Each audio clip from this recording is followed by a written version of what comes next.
Okay, we are live. Welcome back, everybody. Basically, we'll be picking up right where we left off. Last week I elevated the values in here a little bit. I finished this arm, or at least got it filled. I'm going to bring this arm up to this value range today, and then I'm going to build everything up a little bit more and drop in these extreme highlights that haven't gone in yet. And that should finish the figure, out, except for the head and the hands, which we'll get to next week. Once I've got that done, I'm going to knock out the mountain range behind her and then the shadows on the rocks in the foreground. That should basically take care of the evening. The goal at this point is to have this finished next week. One more sitting. We'll see how that plays out, but I'm expecting next week to glaze in the background and get some stars in, and then paint the face and the hands.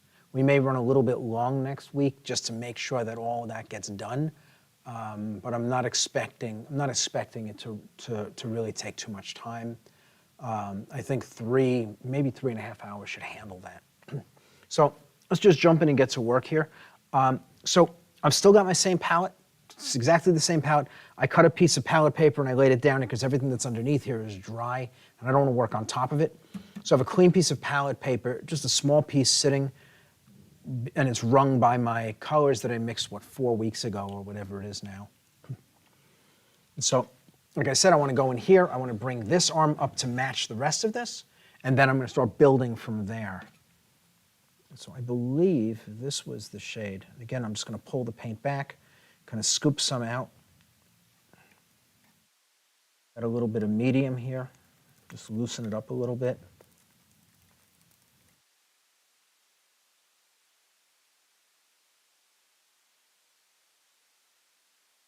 I don't want it too runny. If I thin it down too much, it won't show up strongly enough against this. So it needs to be solidly opaque.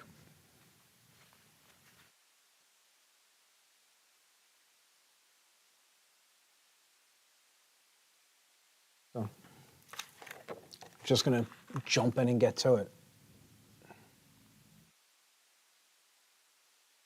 I'm not going to worry about the areas out here where these bright lights are going to go.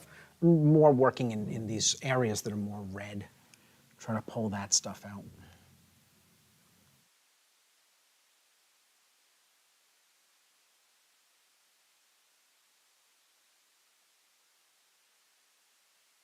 Again, just trying to bring it up to the level of the rest of the armor that I did last week.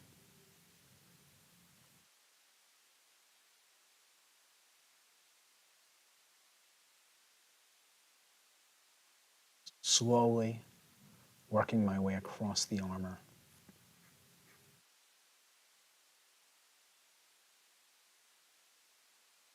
I don't actually need a lot of paint on my brush.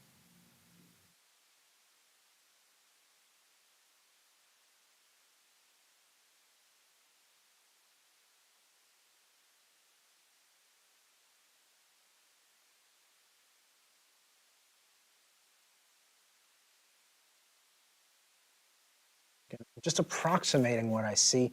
I'm not slavishly copying it. There are places for that, but this isn't one of them. I'm just trying to get a general sense of what's going on here.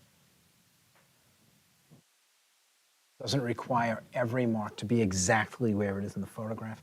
And again, that's always going to be the case. The photograph is always just a point of departure, nothing more. The moment it becomes the end-all be-all of what you're trying to produce, you surrender your artistic vision to a mechanical device, the camera, the printer. You don't want to do that.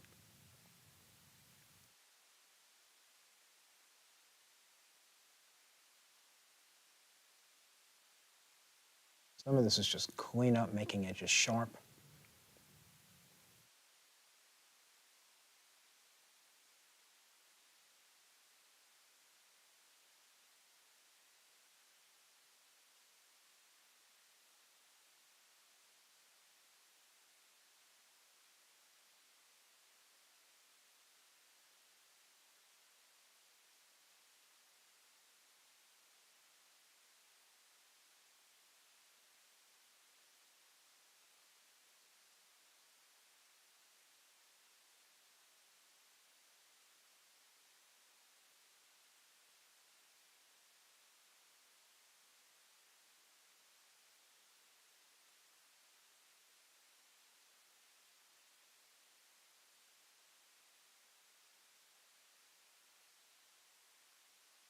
I'm still thinking form.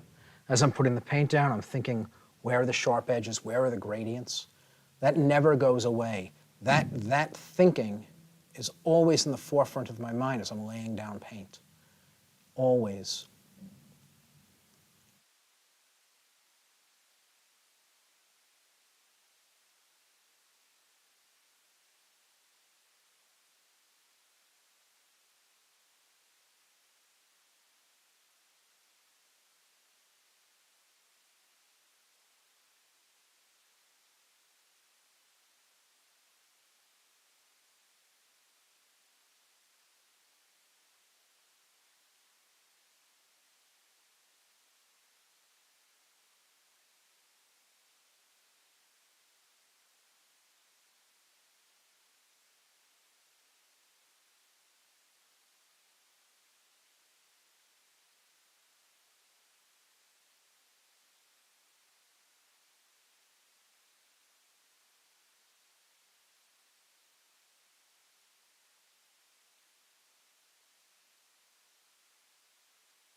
A lot of this I'm just literally covering. There's so much light in here. I'm literally covering everything that went down, just bringing it up and getting a little bit more particular with it.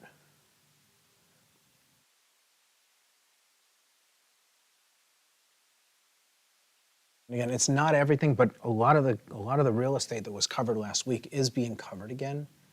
I do want to make sure I'm getting variation, so this is a little bit lighter than what's down. I want to make sure that I'm leaving some of the darker shade in place. Again, the variation is what is going to give us the separation between the objects. This becomes a buckle if I leave the darker stuff around it. The different values in place.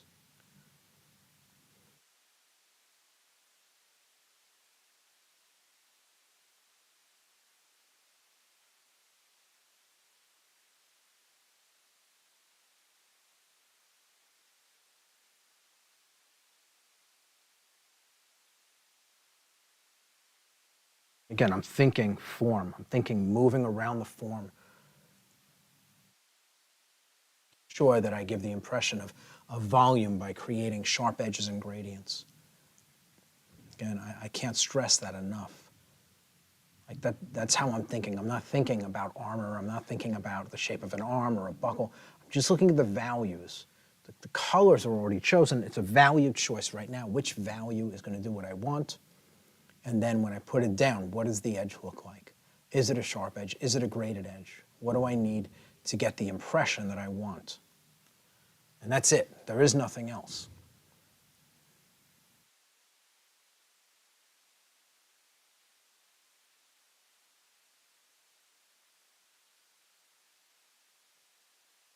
Very thoughtful about that as I'm going.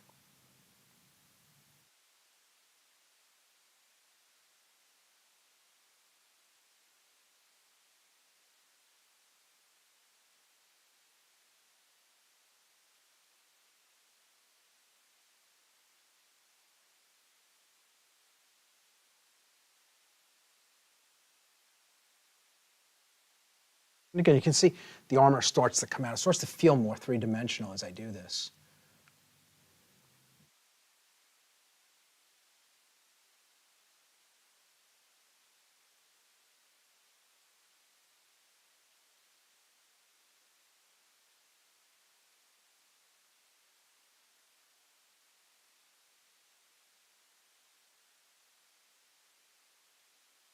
It's really going to jump when I put in the next round of values.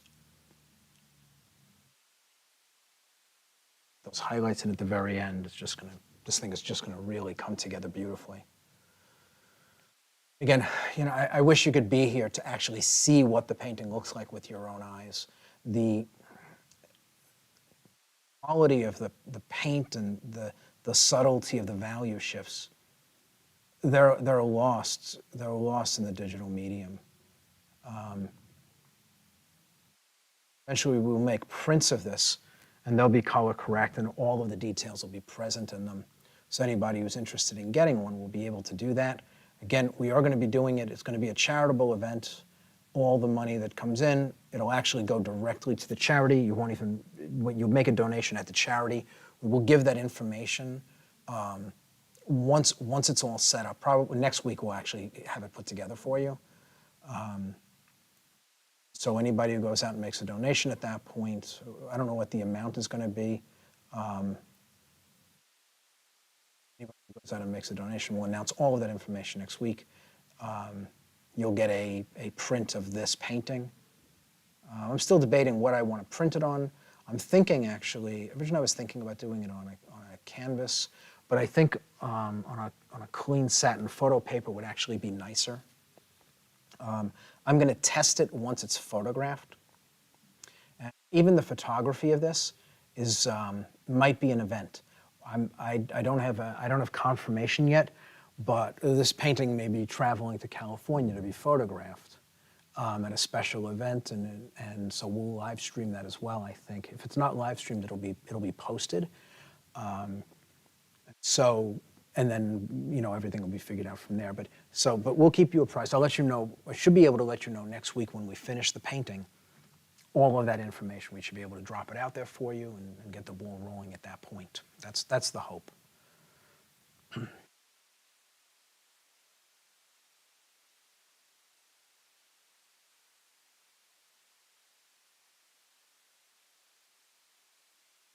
I know I'm being a little bit vague about the charity, and that's just because we don't want people running out to the charity and making a donation before they have everything set up specifically for this.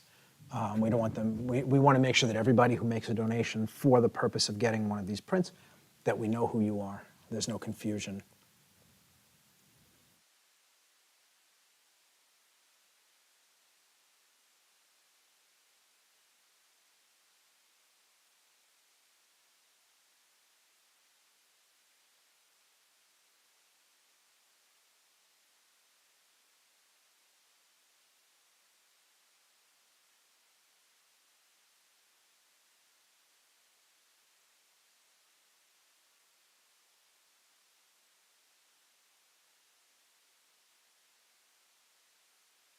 And again, all I'm doing right now is I'm building in additional contrasts and creating some sharper edges. That's all I'm doing.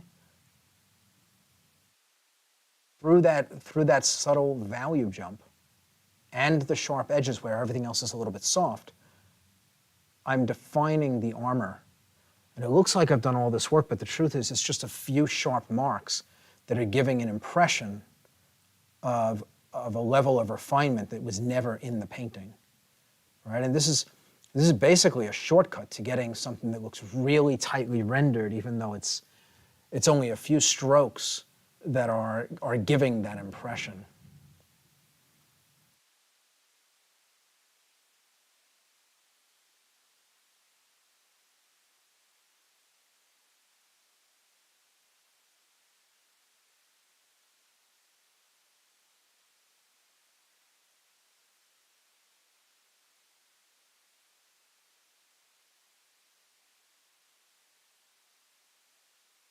How clean is the video on this? Were you able to see all these details? Yeah. Okay, wonderful.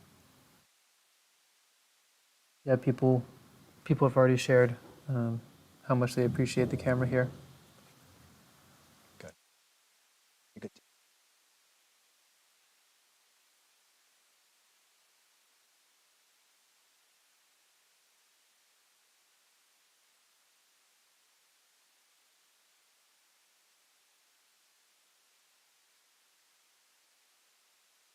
It's nice. You can see I'm not doing a lot of work, but we're getting a nice shift in the look of the painting. Right? It's almost like going in and outlining a few things and filling in a few things. But most of the work is already done. There's no heavy lifting at this point. Just following the reference so that I know where I want everything to go, know what I'm trying to describe here.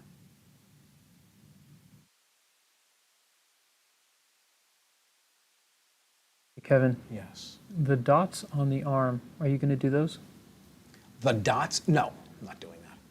There's absolutely no reason for them. They're part of the photograph, but they don't add anything but hours and hours of labor. And so since they don't make the painting a better painting by putting them in, I'm not putting them in. There's no value in the painting to it. And it's not, again, like I talked about this, I think, last week, the week before. It's not a matter of laziness. It's a matter of an allocation of time. If it only makes the painting different and not better, there's no reason to put it in. So it's not that it's a ton of work, but it's tedious work. Every dot has to be equally distant and they have to be squared off, and it's a lot to have to handle. And if you don't make them straight, if you don't line them up, they're going to ruin an otherwise nice suit of armor. So they have to be perfect if you put them in. I don't want to spend the time. I don't want to turn this into another 2 more sessions. So there's no reason, for me, the whatever benefit, I would argue that there's no benefit to them, but if there was a benefit at this point, it doesn't outweigh the amount of labor that would have to go into place them. And so for me, I don't see a value in spending the time. Again, if I thought that they were important to the final painting, they would go in. I never shave away work just to shave away work, but I also don't waste time on things that don't make the painting a better painting. Right? The idea is the best painting you can possibly make in the shortest amount of time with the least amount of work. And that doesn't mean that you race through your work. It just means that you're looking for the best result that you can get, and with the least amount of labor. Part of that is technique. Part of it is also deciding what belongs in the painting and what doesn't. Again, so many little things in here that I could put in, but they don't move the painting forward. They don't make it a better painting. All they do is generate additional hours of labor. And so there's no point in it. And again, this is where like artistic license comes in. You make decisions about what you're going to paint and what you aren't.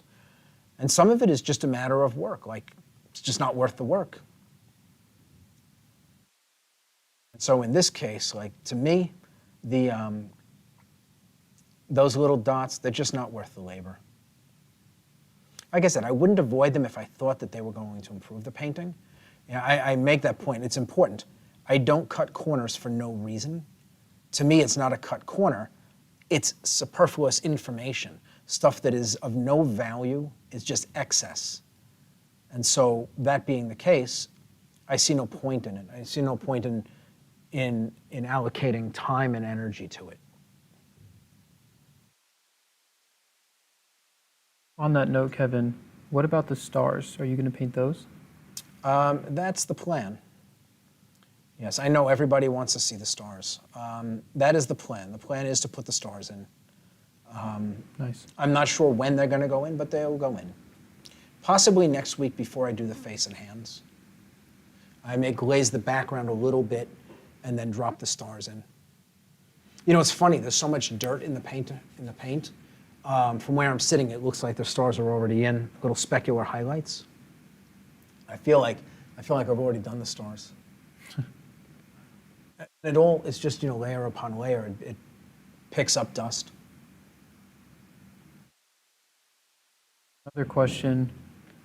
So when you're painting there, Kevin, we can see like a bit of a reflection from your hand on especially the darks of the paint. So the question here is, why is the paint that you're painting on top of so glossy? It's not as glossy as you think, but like it's actually kind of like a satin finish. It's really not that shiny.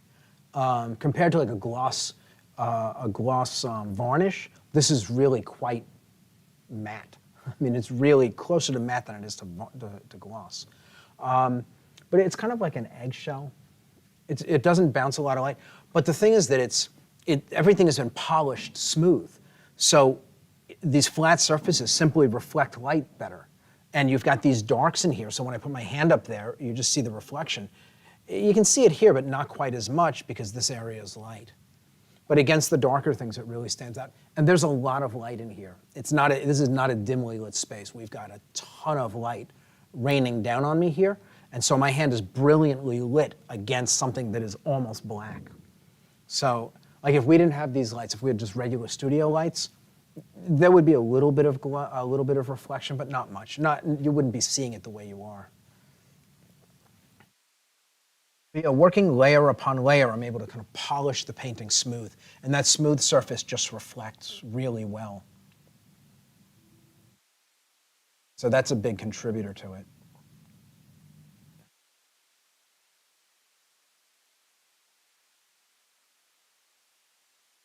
Right, and you can do this with a single layer of paint too, if you know how to manipulate the surface.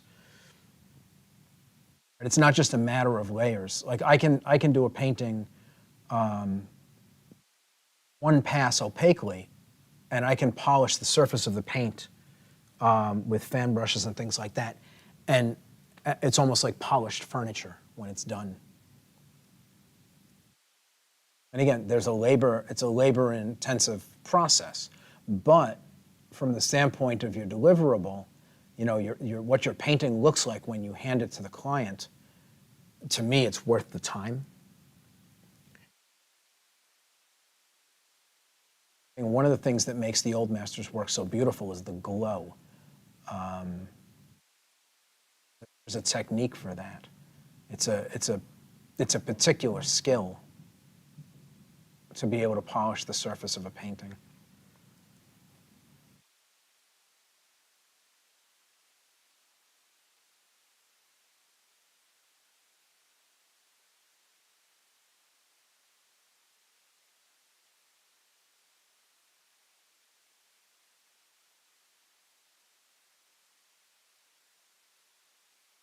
Harry said we need a block 9 to learn that, please.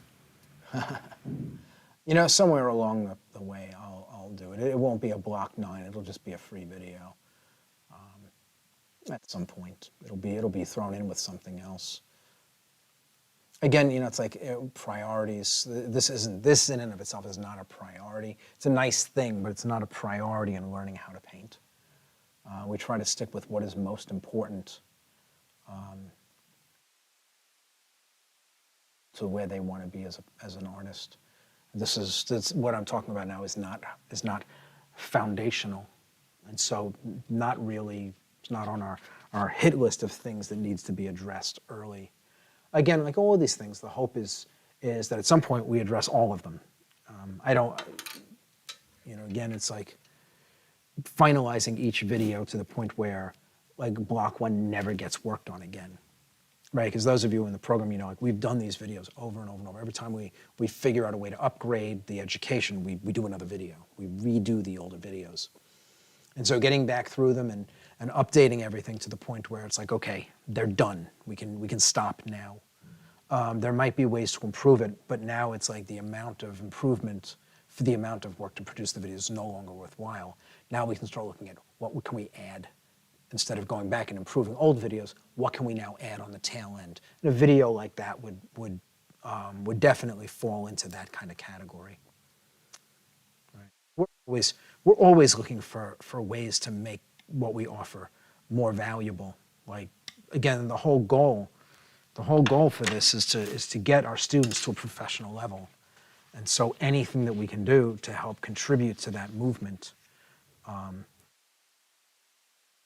We are trying to get it into the program in some way, shape, or form at some point. And that's, you know, to some degree what these videos are for, right? So if you do exactly what I've done along the way, your paintings will be polished, smooth, and glow like this one does, right? So I've done every single brushstroke in front of you, right? And it's not one thing that I did, but it's a cumulative effect over layer upon layer upon layer that's giving that gloss. And so if you make a painting like this, and you'd use the technique the way that I've shown it to you, if you can make sense of it and utilize it, you'll start to see this glow creep into your work, this reflective quality. So I'm moving up one value, right? I started out with this shade, I moved to this one. So this is going to allow me to put in some more lights to bring up some of these in the darker areas while still staying in the same color family. I'm going to do that, and then I'm going to jump over and start hitting these bright lights on this side. So I'm going to jump in on this arm first. Now I'm trying to be selective. I don't want to just hit everything. I'm looking for the places where a nice hit of light is going to matter, where it really explains something. There's really nothing up in here. Maybe.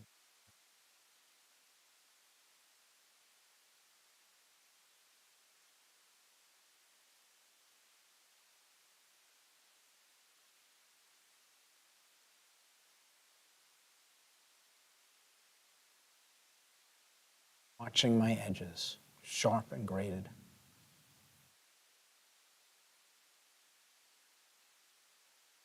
Controlled amounts of paint.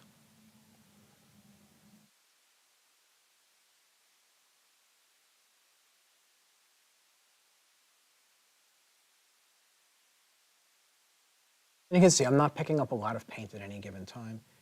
I'm only getting a little bit of ground covered before I have to go back and get more paint.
All of these marks, again, I'm not just looking at how dark or light things are, but I'm trying to understand what they are describing. If I don't understand what they describe, it's very hard for me to then use it to create an explanation of what's going on, right? If you don't understand something, how do you then explain it to someone else? And so I'm looking to understand what I'm looking at before I make a mark.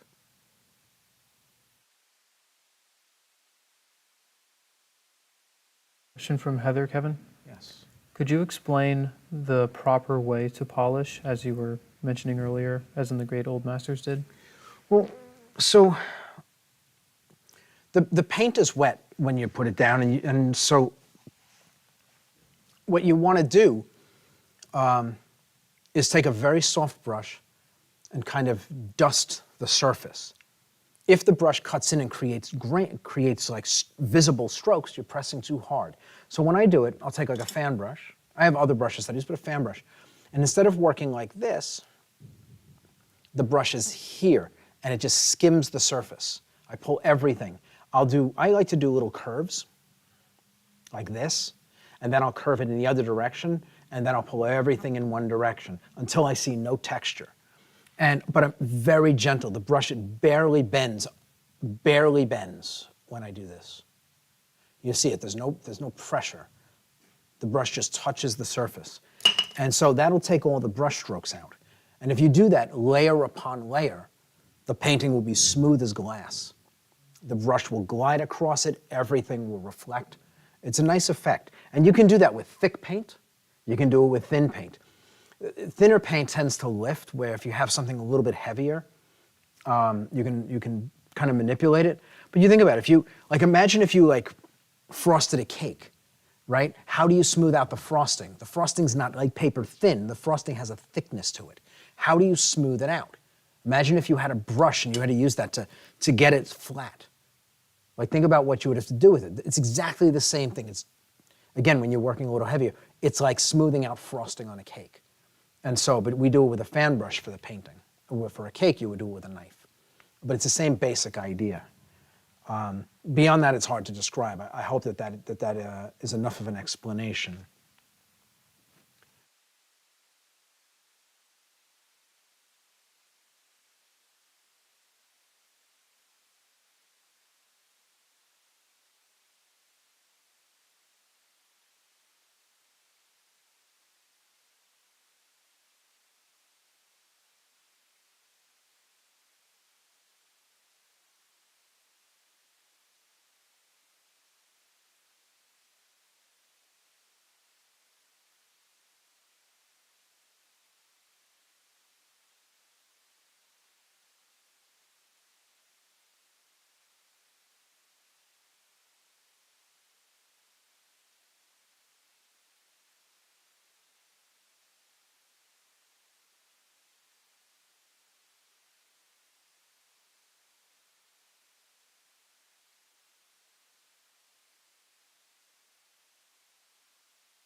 A lot of these strokes now, they're arguably just detail strokes.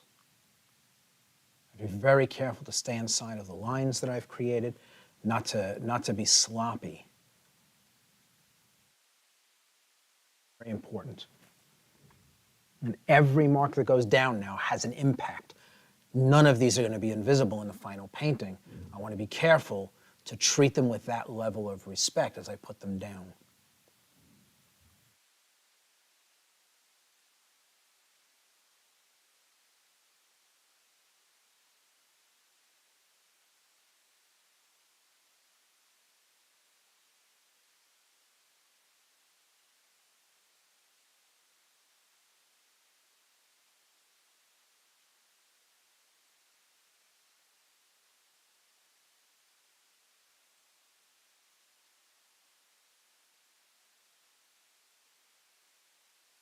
Is looking for places where stronger lights are jumping out.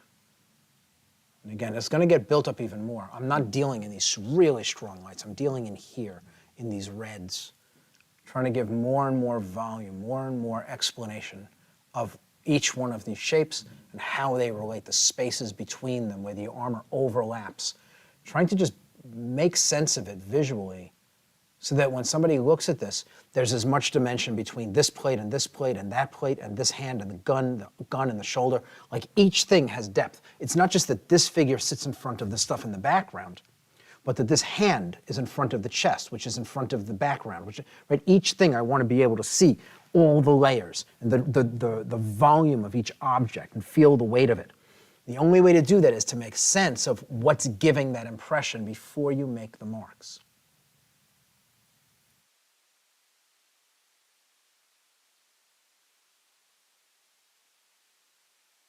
So that's patient work. It's not the kind of thing you can just fly through. You just take your time. You have to be methodical.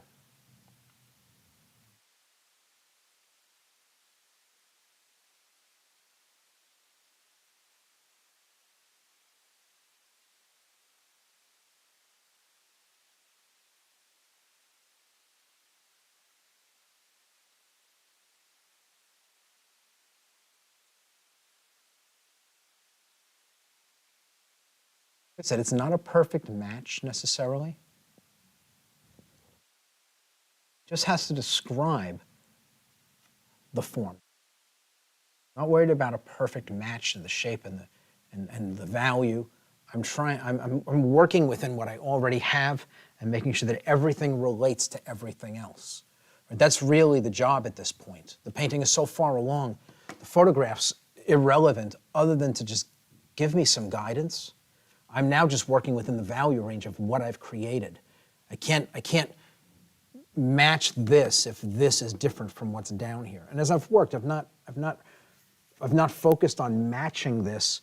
Again, it's only been a point of departure to get me to the point where I'm making a painting that I'm enjoying, that I'm liking the way it looks.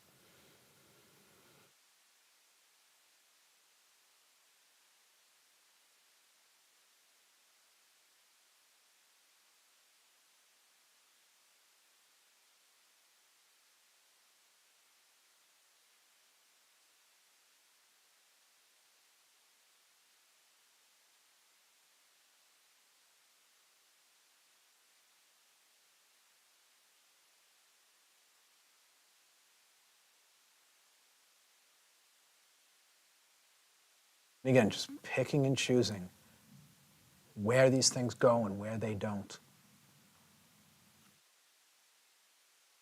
Don't have to put everything in, but what I put in has to describe something to help make sense of the surface, the texture. Is it a hard surface? Does it reflect? Is it a soft surface? Does it diffuse the light when the light hits it? Like those are the things that I'm looking at. And it's like, obviously this is armor, it's meant to be hard, but it's not all equal. And so I want those variations.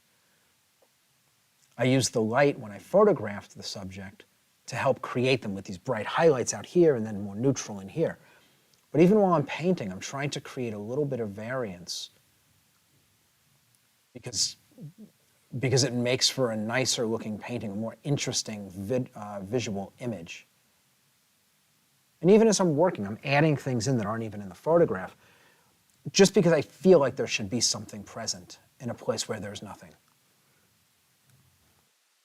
Part of that experience, part of that is experience, but part of it is also just a gut feeling to me. Like, you know, I feel like this is a blank area and there should be something a little bit more dramatic going on here.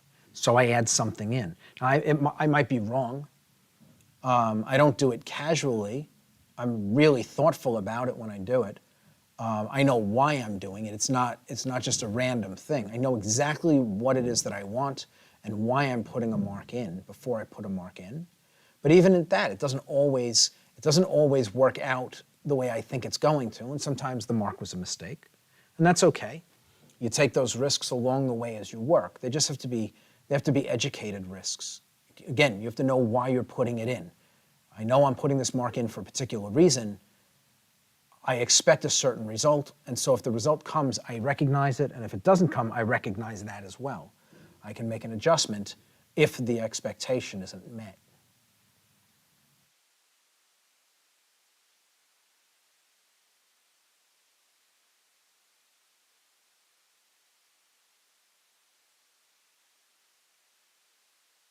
The sleep, yeah. I was just saying that reminds me of how often you talk about how art is all about what you intend.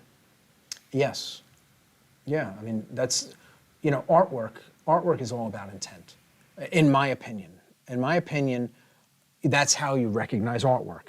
Or good artwork, that the artwork matches the intent of the artist, right? And that can be in an abstract. It can be in something that's realistic. It can be in something that's fantasy. It can be in any genre, right? Intent is everything. And so a skill set allows you to land your art where you want it to be, within reason. Obviously, you know, there's always the challenge of your skill set not giving you the control of the medium to the degree that you need it to get the results you want. But the idea is that if you've developed your skills, you should be able to get your painting or your sculpture or your digital art or whatever it is that you're doing, at least within striking distance of what your intention is, right? And if you don't have fundamental training, if you don't understand how things work, you're just hoping for luck. And that's just the reality of it. And you know, that's one of my problems that I have with so many abstract artists is that they don't actually know what they're doing. A lot of contemporary, not just abstract, but contemporary artists don't know what they're doing. They have no command over anything. And so what they're doing isn't art, it's gambling, right? That being said, I have nothing against abstract artists. In fact, a person who can knowledgeably, skillfully create abstract art has nothing but the utmost of respect for me, because that is not an easy thing to do. I can't do it. I've played around with abstraction, and I'm terrible at it. I lack the vision for it. I can't see the art in my head. And so even something that might be interesting as an idea in my head, I can't solidify it and bring it to life. So when I go to the painting to do it, my intent is kind of weak and soft around the edges. I don't really know what I want to do. It's just a feeling. Somebody who can pull that together and focus it and turn an idea that's in their head into a piece of art, that is an incredible skill. You know, the problem is that most people that do that kind of stuff don't know what they're doing, and they pretend that they intend what they get. The truth is, it's just a crapshoot for them. They throw paint at a canvas, they do whatever it is that they do, they move a brush around and they wait for somebody to say, well, that one looks great. And then that's what they meant, right? And it's like, I don't know, that to me, it's kind of a joke. But there are artists, I mean, I see them, there are artists out there who do abstraction, and their stuff is stunning. Their command of colors and values and edges is just dizzying. Something that it doesn't represent anything, but the ability to manipulate these tools and create something that evokes an emotional response, that engages you, that vibrates, that moves. It's a pretty powerful thing. And again, it all comes down, you can see the intent. You can see consistently, piece by piece, not that they look the same, but that the same tools are employed to get a result, and you can see it. You can see the intelligence behind the design, right? You can see the intelligence behind the design here. In an abstract, it's harder to see. Or let me. It's not that it's harder to see. You only see if it's actually there, and that's what we're talking about when we talk about intent. Yeah, that is, people who can do that are, to me, are incredible. And like, I know I have friends that are artists who blend. I mean, one of the great painters of our time is Rick Berry, and he is just amazing. There's nothing he can't do. He's just an absolute genius. His work has full-blown abstraction in it, and then you have areas that are really tightly rendered, and everything comes out of his head. Everything. He doesn't use reference. He doesn't need reference material. He knows what he wants to say. He sees it in his mind's eye, and he can just bring it to life. He is so bold. If you've never seen Rick Berry's work, he is worth looking up. His stuff is stunning, absolutely stunning, and he's prolific. He just generates painting after painting. He's a professional illustrator as well, but just an incredible artisan. On the planet, I don't know that he has an equal, to be honest. And it's not even a matter of, you may not like the style, but the quality of what he produces, the genius in it is undeniable. The range from full abstraction to almost hyperrealism in one painting. And that the abstraction it's not connected to the realism. It's the sauce that the realism is kind of swimming in. It's crazy stuff. I just really, obviously you can see, I get very excited. His work is just brilliant. Brilliant artist.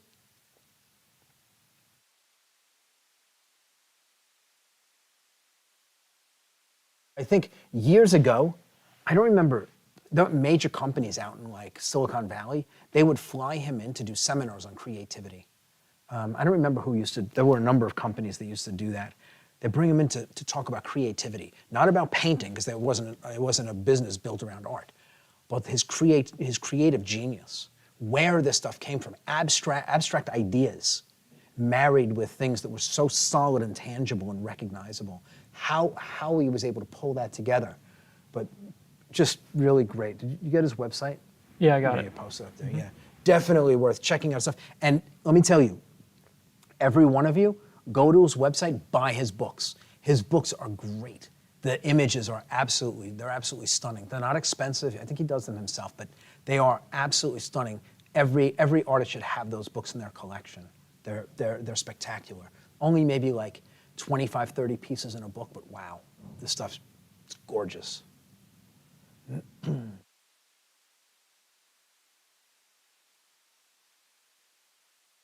case you couldn't tell, I'm a fan.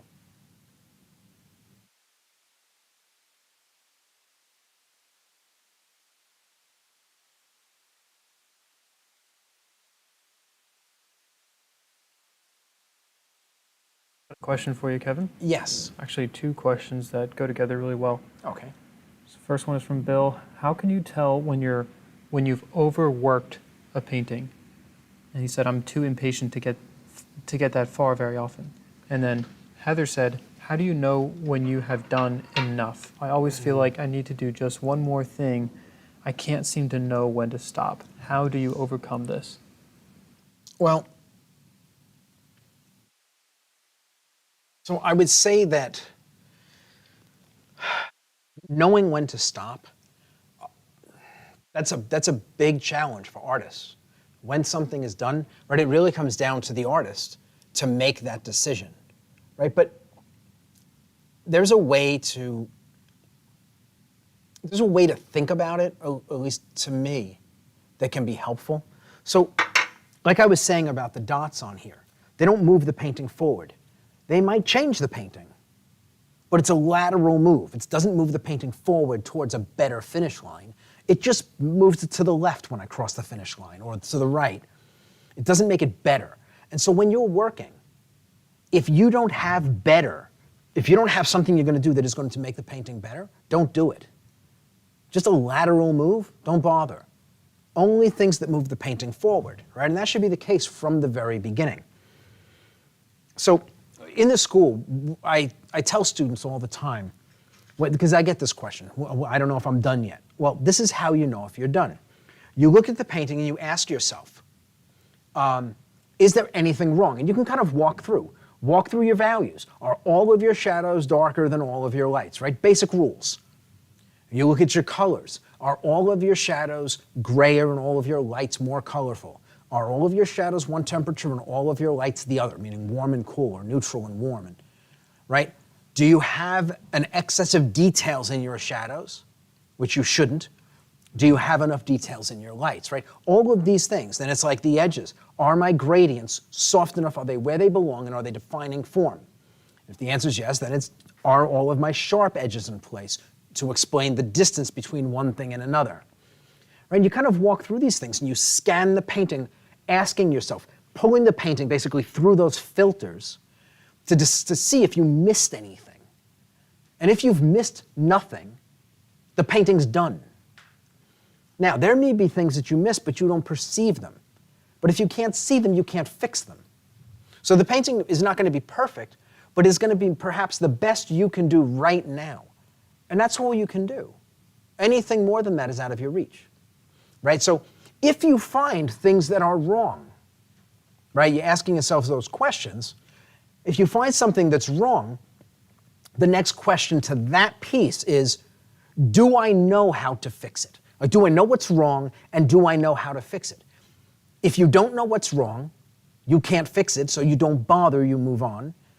And if you know what's wrong and you don't know how to fix it, you don't do anything either, because the chances are, if you have 100 options of what you can do with something, you don't know what to do, only one of them's right. The other 99 are wrong, the odds are not in your favor.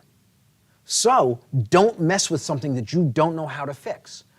That problem will come up over and over and over again as you paint, and eventually you'll come in it from a different direction and you'll resolve it effortlessly. And from then on, you will own that. But don't fight it. It's not meant to be a struggle. It pretty much covers it, I think. Everything I thought of.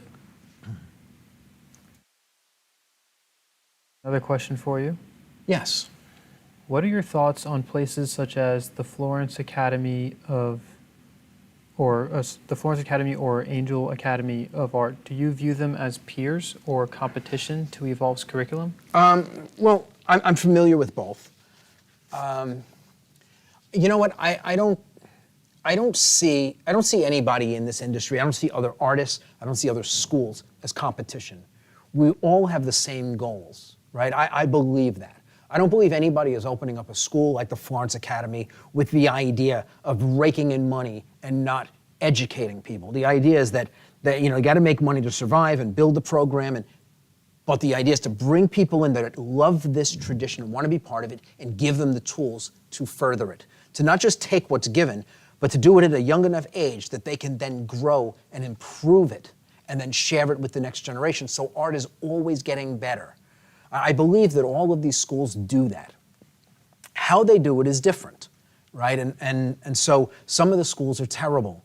The people who are running them have no idea what they're doing. They don't even understand how they do what they do. Some of them are good artists, but they couldn't explain it if they had to. Other people aren't even good artists and they open schools, but they think they're helping because they got an education. They share that education, even though it really doesn't amount to much, right? And so you can have better and good schools and bad schools.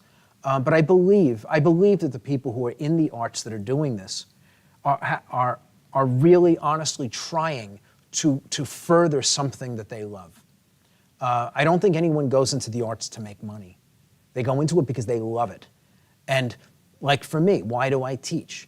I teach because this industry has been so kind and so generous to me. It's given me a life I would never have even known existed if not for art. It would be disgusting for me to not take what I have and share it. It'd be unacceptable. And I mean, I live this incredible life. I have met so many people that I would never have met otherwise because of this industry. I wake up every day, I love what I do. And so I'm not looking at other artists as competition, they're peers. I have respect for them, the work they put in, what they do, what they share, how they develop their skills. I mean, I have a lot of respect for them. And again, with the schools, the same thing.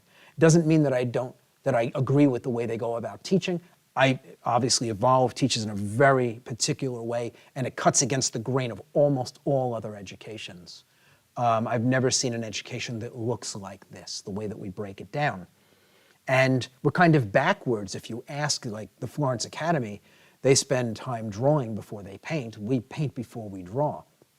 And I have reasons for it. I'm not going to get into the reasons, but I have real reasons for it. My experience has been that painting first makes you better at drawing and makes you a better artist overall. It gets you further down the road. It keeps you excited about what you're doing. Where a lot of people, when they start drawing first, it's so difficult. The drop-off, the percentage of people that drop off in drawing is incredible. Where if they start in paint, almost nobody drops off. They stay because it's engaging. So, but anyway, I don't see them as competition. I'm not in a competition with them. Again, some of the work that comes out of these programs I think is beautiful. And I know that every one of them, they're doing their best to help the next generation grow this business, to grow this industry and make it better.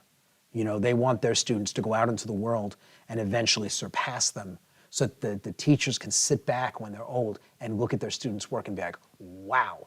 Even to have to ask a student, how did you do that? Because I couldn't do it. I know I taught you, but you've taken what I gave you and you've grown it. Tell me how you did this thing, right? For me, I'm waiting for my students to do that, for them to surpass me where I can sit there in awe of their work. And some of the stuff that's done around here, they catch me off guard. It's a wonderful feeling. But anyway, you know, every program, as far as like if you're asking the question of like, would I endorse one of them? Every program is different, and any person looking for an education in this should consider all options, right? Evolve is a wonderful program, and it fits some people. Doesn't fit everybody, right? The Florence Academy, they have developed serious skills. It's not for everybody, right? Somebody might fit there that doesn't fit here, and somebody might fit here that doesn't fit there. Same goals, right? And teachers pushing in the same direction to educate, but in the end, like, some people learn in one way, some people learn in another. Like, you know, but if you're interested in a program, investigate. Go and see what the programs look like. There's something to be said for spending 3 years in Italy, you know? You know, if you want to go to the Florence Academy. Not a bad place to spend your time learning to make art. And just to add to that, we do have a playlist where I interviewed Kevin a lot about his teaching methodology, basically why he teaches and the way he teaches, how he decided to lay out his curriculum and everything like that. And so I'll provide a link to that playlist for anyone who's interested. You'll see some commonalities between what something like the Florence Academy might value, and then you'll also see some differences as well.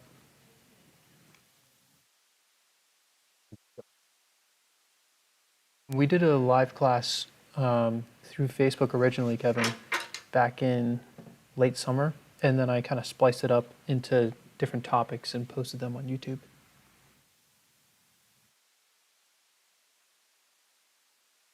You can see I'm using my maul stick to help me. It's guiding me to make really clean, crisp lines.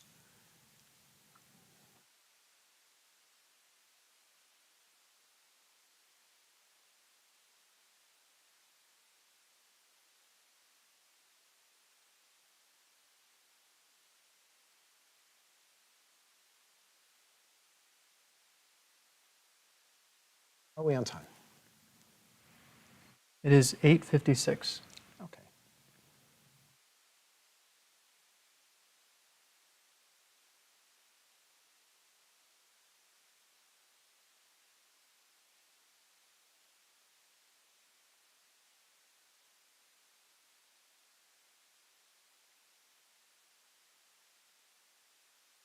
Not really a lot in here, to pull out. I did a lot of it already, so.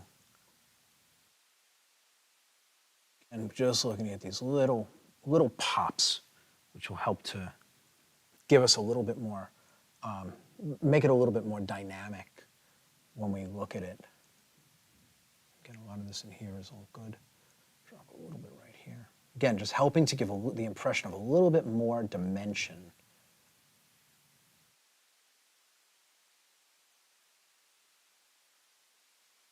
It's not going to go everywhere.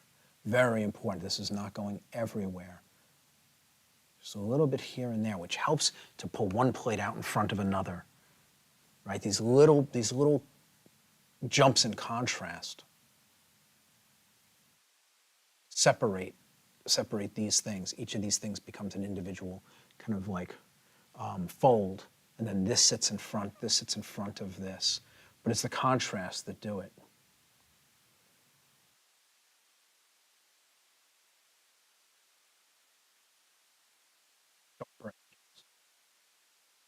Now everything in here is a little bit soft.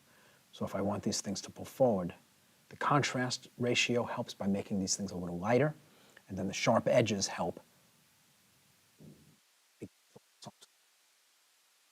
And again, it's always the same. It's the same language over and over and over again. Always the same.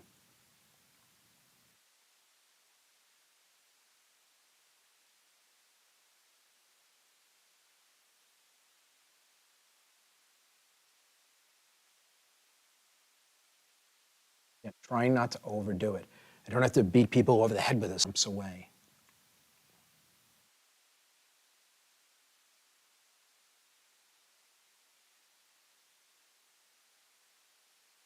Just going to expedite this a little bit now. I want to get through this and get moving on. I want to spend more than 90 minutes here in total.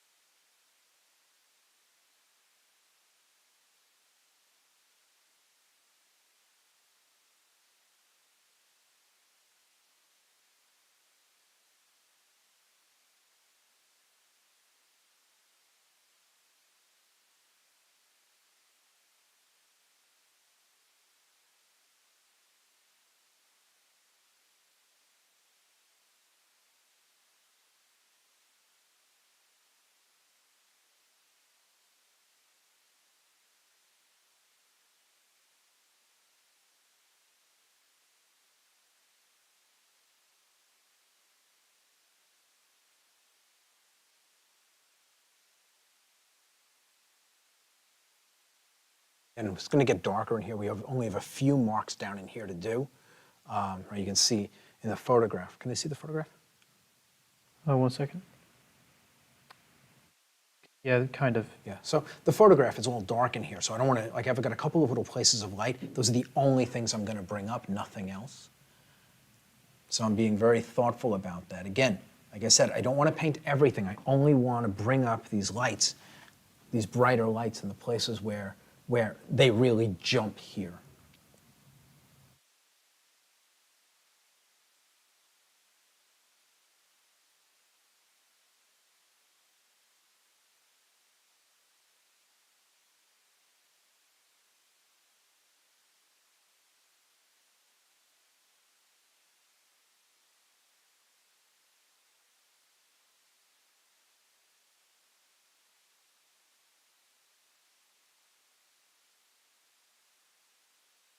There's enough supporting information here. I don't need to build up the lights too much. Here or there will do the job. And again, a lot of the stuff is soft material. There's Velcro and things like that, but then there's also pieces of metal and hard plastic. So I want to make sure that the metal jumps and the softer fabrics don't. Right? And so being thoughtful about what material is what to the degree that I can remember it and the photo reference is guiding me. Doing that, I'm also paying attention to how one thing lays on top of another so that creating the impression of more dimension, more depth.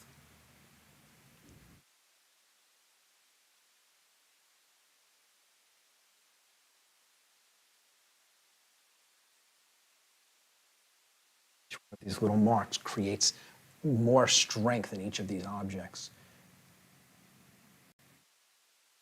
More solid.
These are all, again, everything's in place. I'm just looking for places to accent.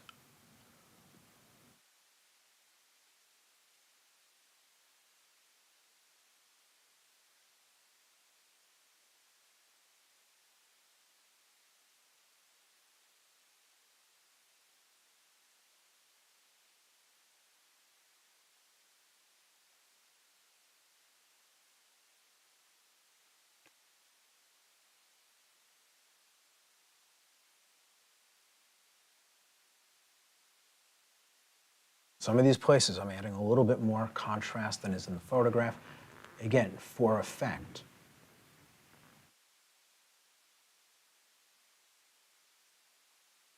Makes it feel a little bit more three-dimensional.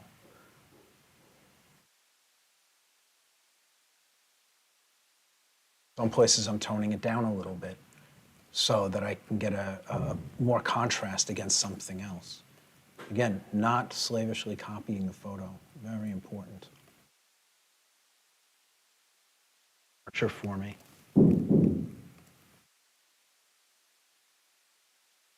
Watching my edges, being very, very careful about my edges as I go. Hey, Kevin, I've got a question for you. Yes. This is an odd question, according to Iggy. But Kevin, was Dune one of the books that helped inspire you to enter novel illustration? No, it actually was not. Have you read it, and what would your thoughts be on it? I'm not a book critic. I have read the Dune series. I read them many, many years ago. I think they're good books. They're classics for a reason. They're good books, and that's about it. I mean, they're good books, worth reading if you like science fiction. It's more than just science fiction. I mean, it's commentary on humanity, but it's worth. they're definitely worth your time if you've not read them. Actually, there's a book that I read that, if I were going to say that there were one book that influenced me to become an illustrator, it would actually be that I do have a book that did that for me. It's called Nine Princes in Amber by Roger Zelazny. And it did so much for me. I spoke about this in one of the portfolio video that I did. But I graduated high school and I was barely literate. I could only read about 6 pages an hour in a typical mass market book. And that was actually the first book I ever read from cover to cover. I think I was 19 years old. I cheated my way through school, didn't do the work, but I could barely read. And that book is what really kind of changed things for me. And it wasn't just the book, but also the artwork on the cover, had a huge impact as well. It was actually, there's a really long story connected to it, but suffice it to say, there was the Chronicles of Amber, basically, by Roger Zelazny, was a great story to start with as a first book to read as an adult.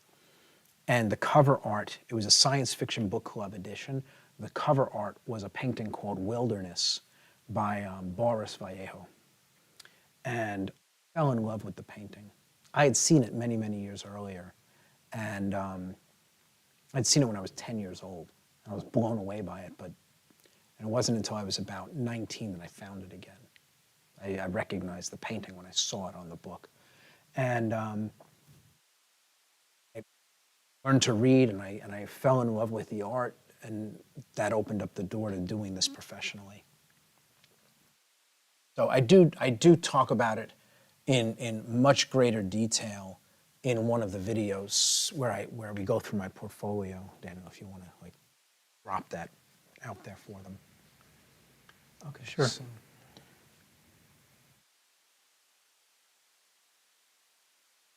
Sorry, I was reading the comments. This is your portfolio? My portfolio. Yeah, the one where I talk about how I found okay. Boris and all of that stuff. Cool. Okay, so I'm done with that value. I'm going to move up the scale another value.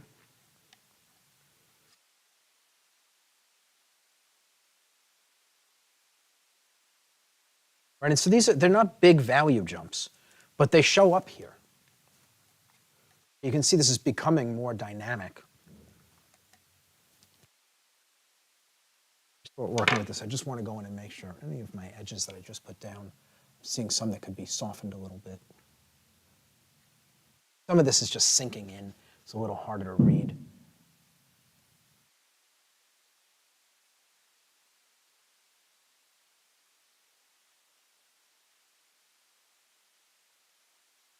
So I'm going to drop in a few highlights, probably no more than maybe 30 marks here, and then move on to these really light things out here, I think.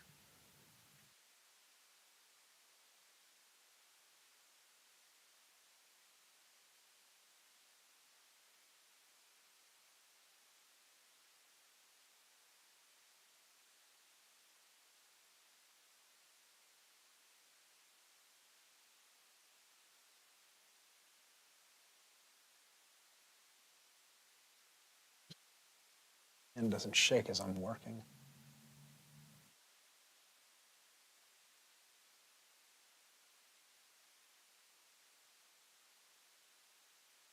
Just trying to get some little accents in here.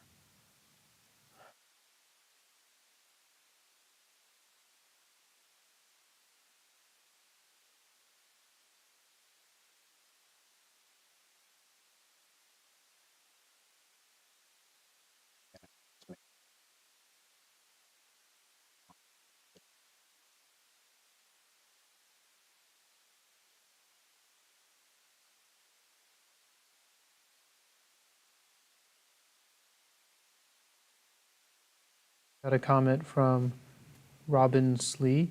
She said, first-time viewer, I've just joined the program. I'm curious how many students have gone all the way through the program and completed it to date? Oh, I have no idea. Yeah, I have no idea. A lot. I think we're in like 53 countries right now. Every state in the United States. I mean, we're all over the world, and the program is growing every day. So, welcome to the program, though.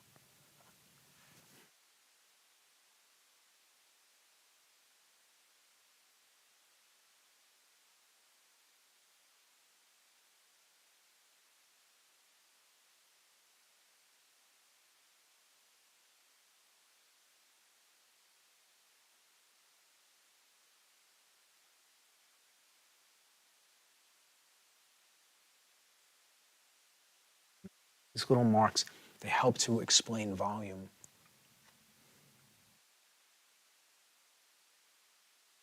Not a lot going on down in here. This is all, I think, pretty good. This one in. Robin said that he said, I'm going to try and push to complete in 13 months. Well, good for you. You know, when you're doing it, just be careful. Don't rush, right? That's critical. Take your time. If you can clock the hours, it's fine, but don't rush. Like, you know, it's very easy to throw the education away in an attempt to get to the end quickly. And so just be thoughtful about that as you're working. Don't be impatient with yourself. I mean, that's a theme. People who have been around with me know. That's all the time. Very important. Don't be impatient with yourself. Let this stuff take what it takes.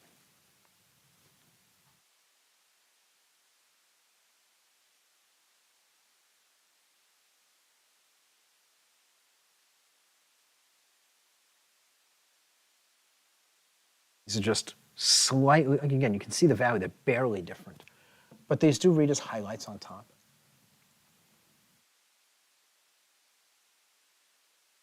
Slightly lighter.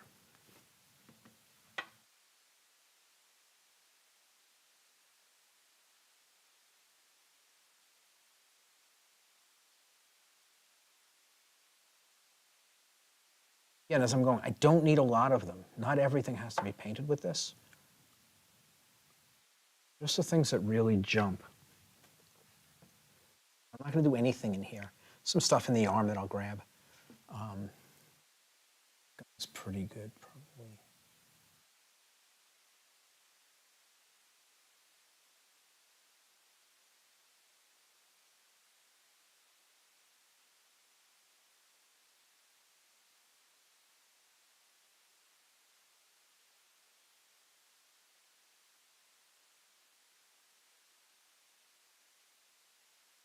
Robin is asking, any recommendations for easel lamps? I will likely have to do some painting at night. I think someone said only use 5000 K lights. Yeah, I mean, while you're working in grayscale, it doesn't matter that much. But when you get to color, you want the bulbs to be color correct. And so a lamp, you want to work with a lamp that has a light bulb that is between 5,000 and 5,500 Kelvin. That's the rating. It's considered daylight, right? So a white light is 4,000 Kelvin. Daylight is considered between 5 and 5,500.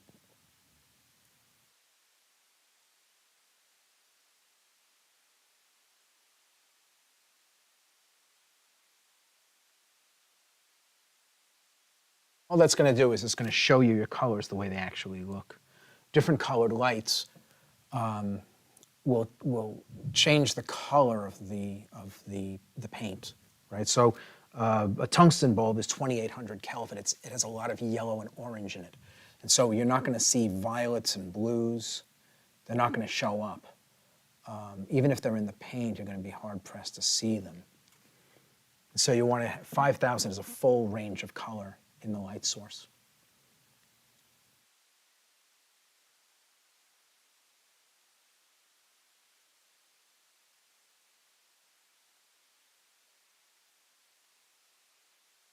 I feel like this is probably going to be my last value before I before I hit those really big lights. Probably make a bit of a jump after this. This is pretty bright.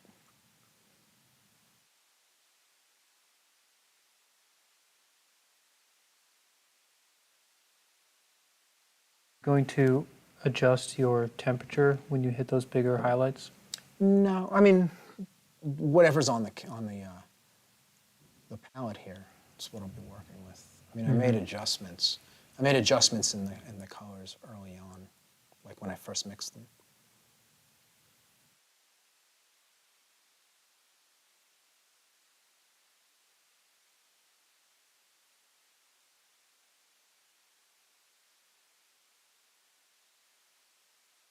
Build them up now.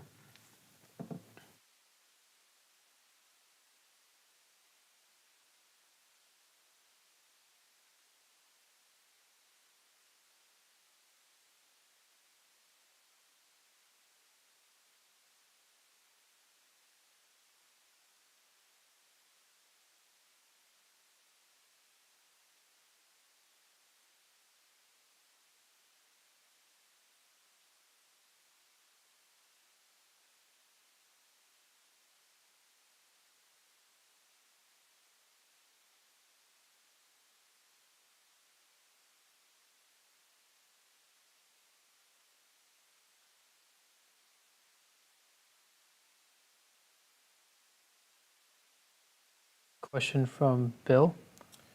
Yes. When you photograph your work professionally, are your lights diffused, and do you use the same Kelvin? Yeah, so when we shoot the stuff, the lights are, so like I'm sitting here, I have one light here, like at about the distance that I am from the painting, maybe 3 feet. They're up about 9 feet in the air, and they're basically shooting light down in this direction so that the light is going this way and then down towards the ground, and I stand out there and I shoot. The camera is set to 5500 Kelvin, as are the lights. So the camera has to be set to match the light.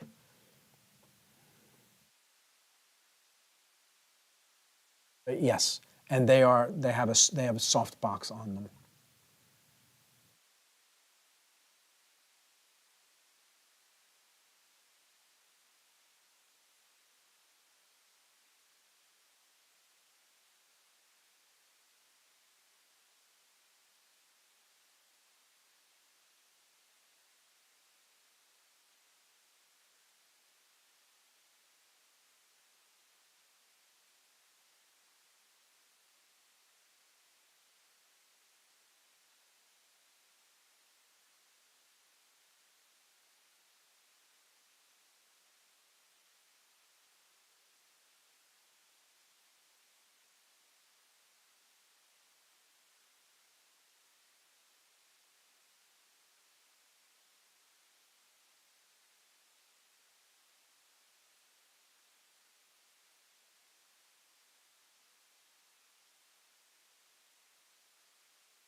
Kevin, is this painting for a book cover?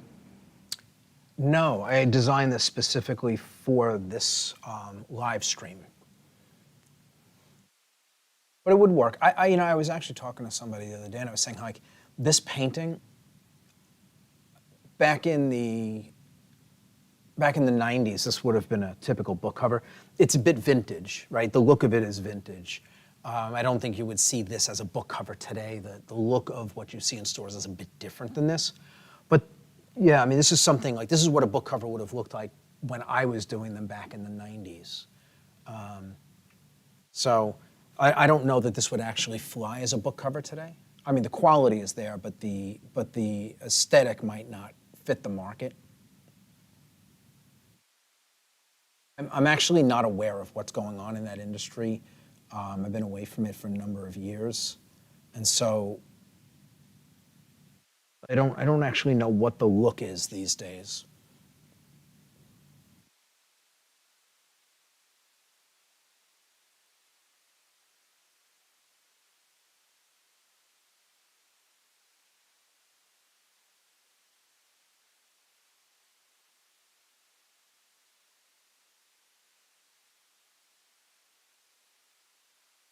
But I haven't done a book cover in a very, very long time, many years.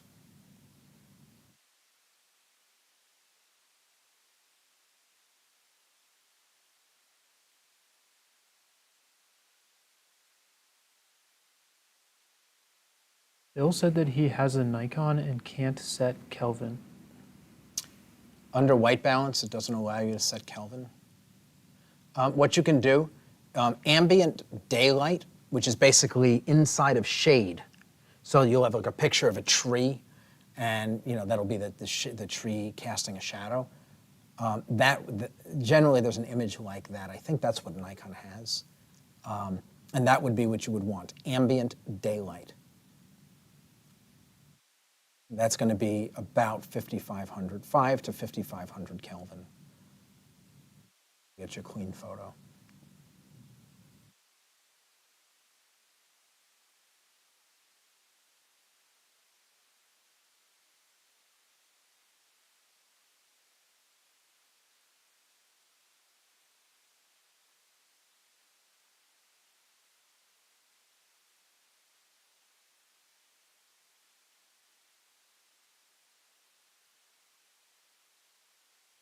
Working my way down.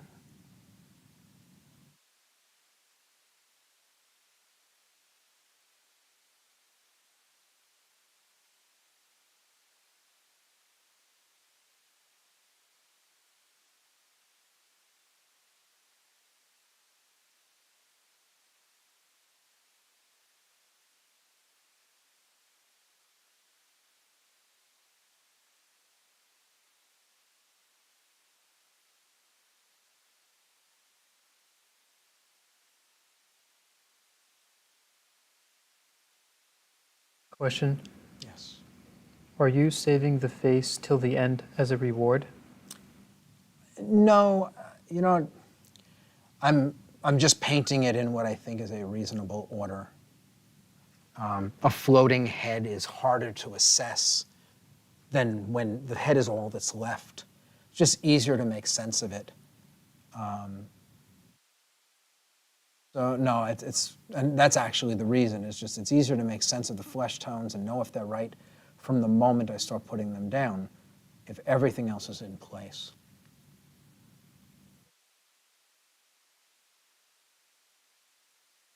And a question about brushes. Is there a specific type of brush that you would consider superior to others or that you work with more? You know what? I mean, brushes come up a lot. When you know what you're doing, any brush will work. I mean, that's just the truth. Any brush will do. I work with, like right now, I'm working with, I mean, really what is the bottom end of brushes. I mean, it's a good low-end brush. They're throwaways. I talked about this last week. I've just gotten so accustomed to using them, like I can paint with them in my sleep. Though it's funny because I have other brushes that are really high-end synthetics that I use when I do commercial work, well, portrait work. These brushes don't do the job. So I have really high-end brushes that I use, or high-end for what they are. They're Russell Simmons titanium. Again, but don't write that down because you shouldn't, there's no reason for you to run out and get that. I mean, I know like when you say something like this, everybody runs to the store to see. There are no magic brushes. There's only understanding what you do and applying it. And if you understand what you're doing, just about any decent brush will do the job. I said, for what these brushes are, they're decent brushes. They're not garbage. They're very inexpensive, but they're not garbage. I was working actually with the Old Holland brushes, the Evolve Old Holland brushes last week, and they were really nice. And I sat down, I don't know where I put them. I had a whole bunch of them I was working with last week. They were really quite fun. But again, like around here at the school, because we have a lot of kids in here, we use the cheaper brushes because sometimes the kids, they don't wash them, so they get destroyed, and you don't want to give a kid a $25 brush. I mean, it's just a waste of resources. You have to replace the brush every 2 weeks. And so we're thoughtful about that. Like in Evolve, we use the brushes that we do in Evolve because there are no children in the program. And so it's, we're not worried about brushes being destroyed, through negligence.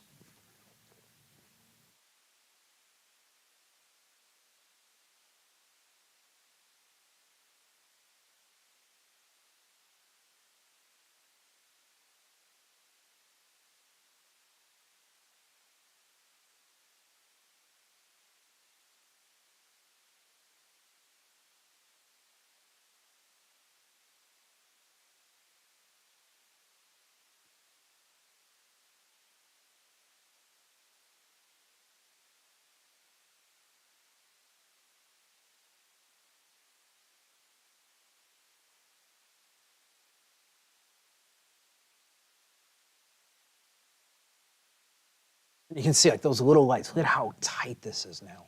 Like even this arm, look at how strong this arm is. I'm gonna go one value lighter, and then I think I'm done with the arm.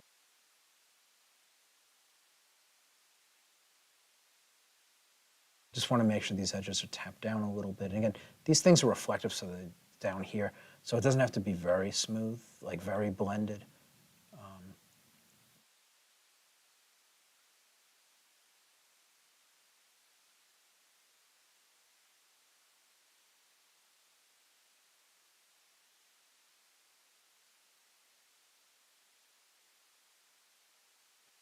I'm using a brush with a little bit of medium on it to wipe away areas where I might have pushed the paint and left an ugly edge that needs to be straight.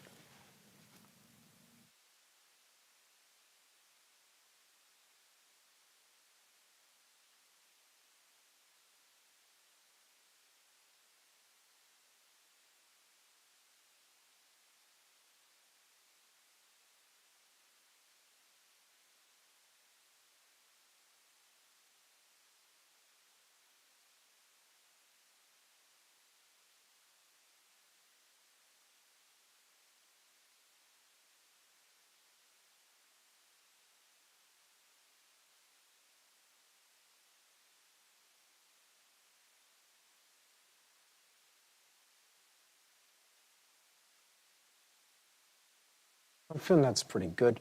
So I'm just going to jump up that one last value, lay in those more extreme. Actually,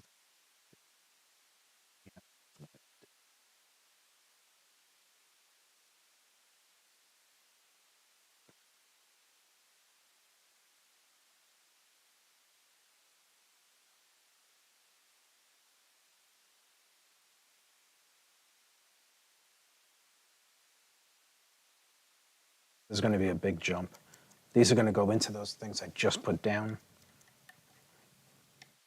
They're not going to get moved around or softened very much. For the most part, they're going to go down and be left alone.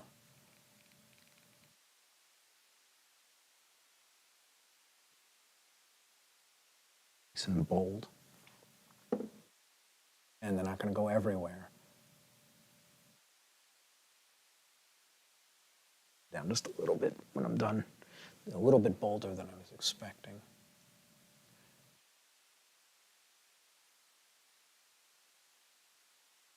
Move on to a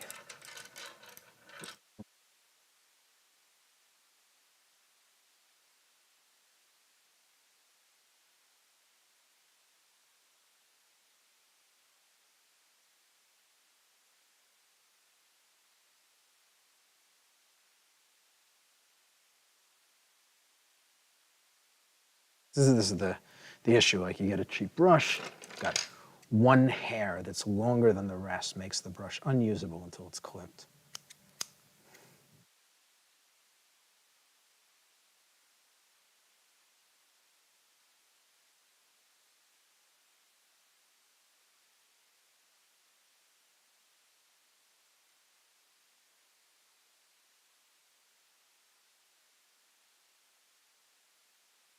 A little too bold.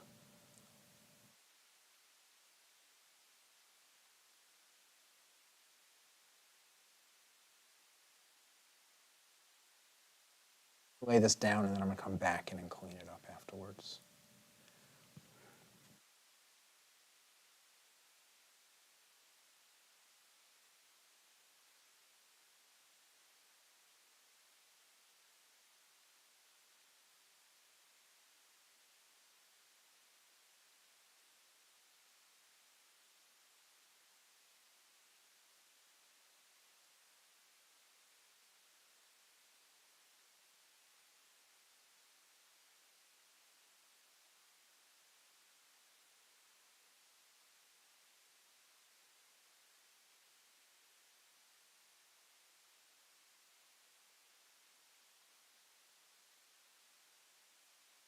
You can see these hits with the darks in between them.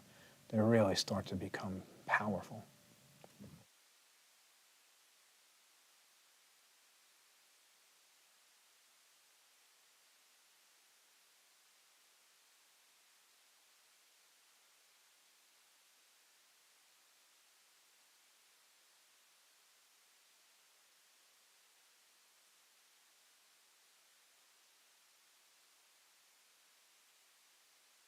Question for you, Kevin. Yeah. Kevin, I've noticed that your portraits look so alive, even more than the photo. Does your years of experience painting covers give that unique look? Is it basically achievable for students? I mean, it's a very important thing to understand. Like, I have no special gifts. I'm using a technical skill, right? And experience, of course, helps. The more you've done, the more experience you have to apply to circumstances to get a result. But I'm working with three very, very simple tools: color, value, and edge. And I say it over and over and over again because it's that simple. Every decision I'm making here is a color, value, edge decision. Every decision that I make. And I don't need to know anything else. Like this portrait, when I was doing the portrait of my daughter up here, I wasn't looking at her face and thinking that it's my daughter and I've got to make it look like her. None of that. I just painted in the values and the colors and the edges, the way that I perceived them in the photograph, worked into the transfer that I had. And it went from a drawing that looked like her to a bit of a mess, where somebody even commented and asked me, like, it looked like an old lady at one point, and then kind of came back, and now it looks just like her. But I never worried about it looking like her. I just painted. I painted the colors and the values and the edges that connected them, and I painted them as carefully as I could, and my daughter's face emerged from all those decisions. And so the experience of doing book covers was great. Yeah, I was forced to generate a finished painting every 10 to 12 days for 7 years. Yeah, that helps. Right? They say 10,000 hours to mastery, which is nonsense, but if you use that as a standard, I think I calculated, I clocked over 40,000 hours in the first 10 years that I painted. So that's mastery 4 times over. Now, mind you, I've been at this 30 years. I don't consider myself a master, not by a long shot. But by the standard, I think it was Malcolm Gladwell who first put that idea out there, that to develop mastery, you commit about 10,000 hours to that thing. But if that's the standard, I developed mastery 4 times just in the first 10 years of my career. So illustration certainly helped because it forced me to paint and deliver finished work every single day. There was no dabbling, there was no playing around. It was only finished work. And when you have no choice but to deliver at that level, you're forced to get better. And so my work constantly improved over that time out of necessity to be able to make a living at it. And even though I say, like, I don't think of myself as being in competition with my peers, I still had to be able to compete with them during that time. Otherwise, I wouldn't have been able to feed myself, right? And so I was aware of them. I was thoughtful of them because being their equal was necessary in order to continue to do this for a living, right? But I mean, every single day I got up, I had to deliver. You do this for a living. You don't get up and you don't feel like painting. Tough. You paint because that's the job. Most of the time, you don't have that issue. But there are some days you just don't feel like it. Depending on what you have on your calendar, you get up and you work whether you like it or not. But if you do that, you are going to get good. That's with anything.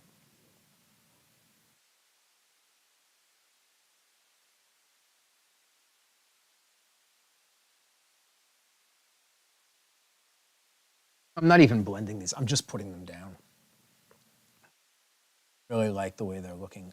I like these down here. They look so metallic without them being blended.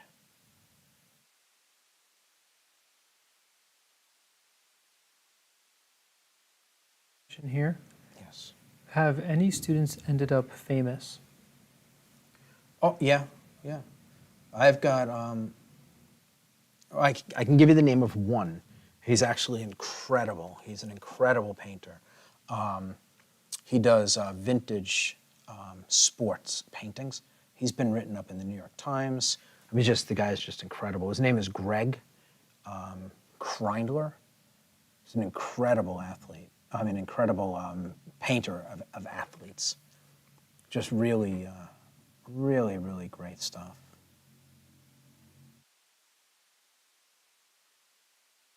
And it's like that. So that's a very different question than, do I have students who are making a living at this? Because there's a bunch of them. But he has actually made an incredible name for himself. Like I said, he's been written up in almost every newspaper. He's got work in the Baseball Hall of Fame.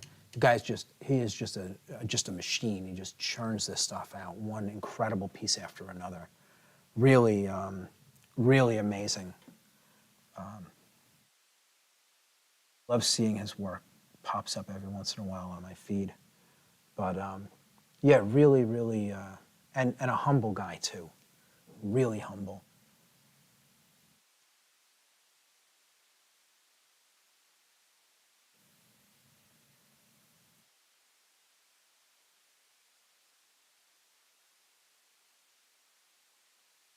To talk to him, you would never know that he was as good or as successful as he is.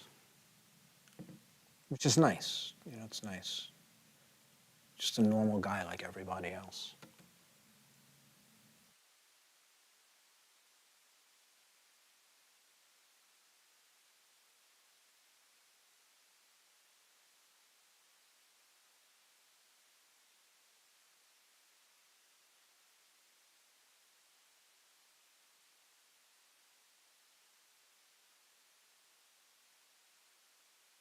Which is awful.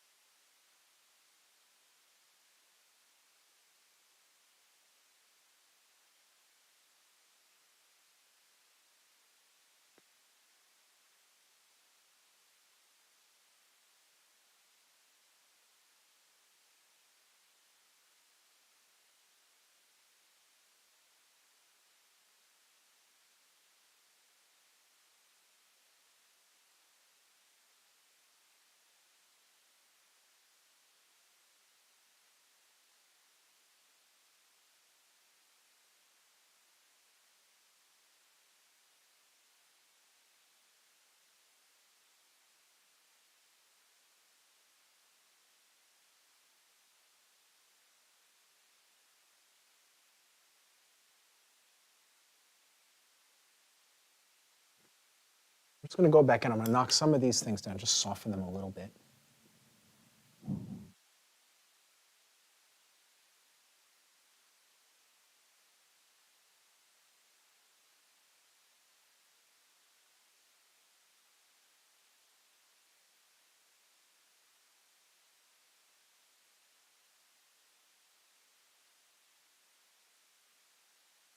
Just some edges are sharp and some edges are graded. I want to just soften some of the edges that are going to describe the form a little bit more.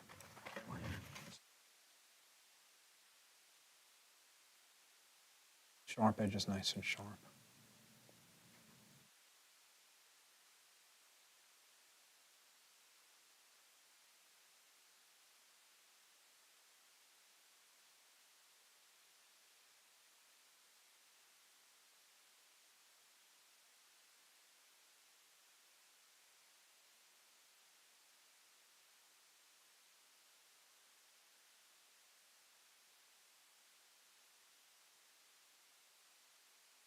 Hey, Kevin. Yeah.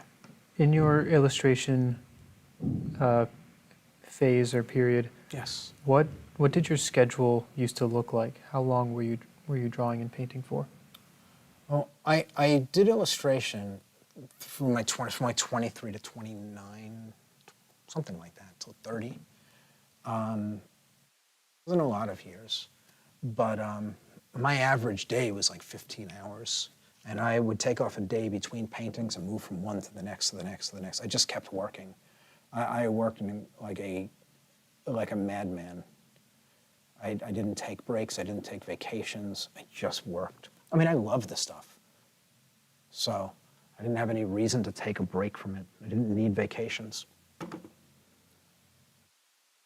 Yeah, I mean, I worked all the time. Again, it's like, if you want to do something as competitive as this for a living, there's a time that you're going to be committing that kind of energy, right? Because if somebody else is and you are not, you're not going to be able to compete with them, right? How do you compete with somebody who clocks 15 hours a day while you're doing an 8-hour day? You can't. They're going to run past you. You'll never catch them, right? And so for me, I just worked tirelessly. I wanted this so badly. I was not going to fail due to lack of effort. I was not going to be outworked. And I'll tell you that I didn't know what I was doing. I didn't work smart. I worked hard, right? And one of the reasons that I do the Evolve program, why I teach, is because I understand what it is to work hard and not smart. I know how much labor it is, and that it actually can stand in the way of you having a successful career. Like I said, I really didn't know what I was doing early on.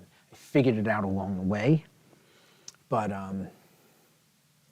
sharing this information so that people who want to make a living at this have a good shot at making it happen, like, important to me.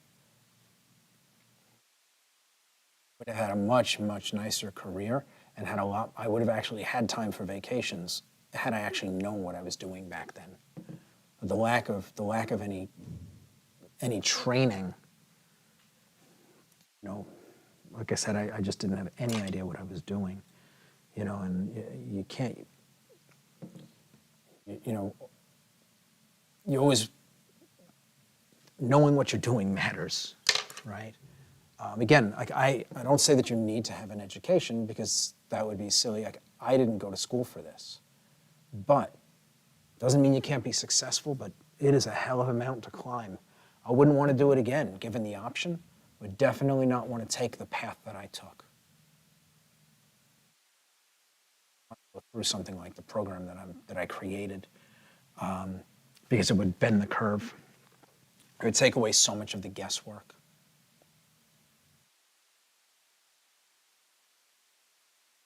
I think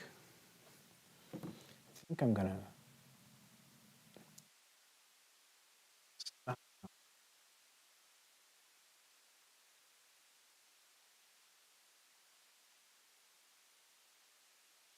Don't know if that'd be super smooth. Look it over and make sure that there's nothing standing out that looks uncomfortable. Would you say that the competition has grown or stayed about the same than when you were illustrating? I would say that it's grown. It's gotten tougher. There's for a number of reasons. One, I mean, there's so much good art being produced. So many people. The digital technology has created an entire army of people, of creatives. You know, it's like the technology just gives you the ability. Again, you know, if you make a painting and it's not good, you throw it away. Its material's lost, and then you do it again, and its material's lost over and over and over and over again. Digital formats, you throw nothing away once you make the investment. It's like a digital camera. In the past, I'd run film. I could run 25 rolls of film, and if I didn't get a good shot, I had to go back and do it again. I was throwing money away, not just time. Nowadays, you use a digital camera, you're not throwing away any resources if you make mistakes. You can back out of it and do it again and do it again and do it again. Nothing, no financial loss.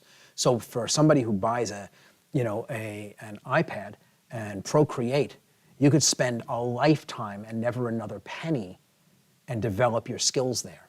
And again, when you're working, something doesn't work, back up, back up, back up, back up. Okay, now go forward again. You just keep doing that. When you do a painting, you don't have that, right? And so you had to really learn how to do this if you wanted to paint, right? You had to have real skills. The digital format allows for people to experiment in a way that traditional mediums don't. And I think that's a big deal. Traditional mediums, they're unforgiving compared to the digital format. They're really unforgiving. You know, if you cut in your teeth doing this, right? You learn this first, you'll be so much better at the digital stuff, because the digital stuff, there's all kinds of shortcuts. There's brushes that'll give you lens flare, but to do it here, to create a gradient here, like this is, you have to command the materials. And if you understand the stuff at that level, then when you move over to a format that makes it easy, man, you just fly through it. Okay, so I think I'm done. I think I'm done with her. I'm gonna leave her be at this point. Making sure, I want to just make sure all of these marks that they're doing what they're supposed to do.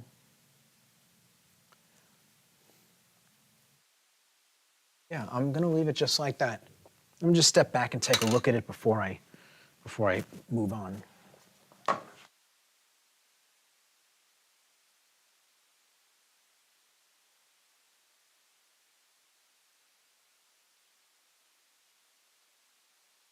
Yeah, I'm going to compress. So when I step back and I look at it, I want to compress some of these darker lines in here.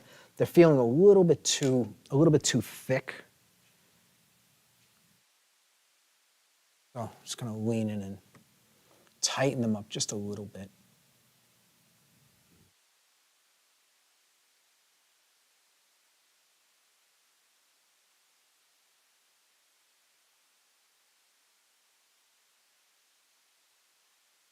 Got a comment here. Yes. Hi, Kevin. I play Magic the Gathering. Chandra is a character, so I collect her cards. I am definitely collecting your cards to add to my collection so I can say, that's my painting teacher. Yeah, you know what? I came across Magic before they were anything. I met them while they were still trying to get their footing. I met them at a convention up in Minneapolis, Minnesota over Halloween. A guy by the name of Dave Howell was bringing the cards around. I don't even know if they were a full deck at that point. It looked like such a great game. All these professionals were kind of playing around with it. He was just, testing it out, trying to get some professionals to get behind the project and kind of endorse it, getting artists and that kind of stuff. I was really not able to get into doing cards for them because their schedule never allowed it. I was always booked like 6 months in advance. And they would always come to me to do cards, and they'd be like, we need them in like 3 weeks. I was never able to take them on. I think I did like 3 cards at one point, just so that I could say I did them. That was about it. I did the covers for the books, though. I did the book covers, the Magic, the Gathering. I did the first 3 book covers. Those were fun. Those were fun.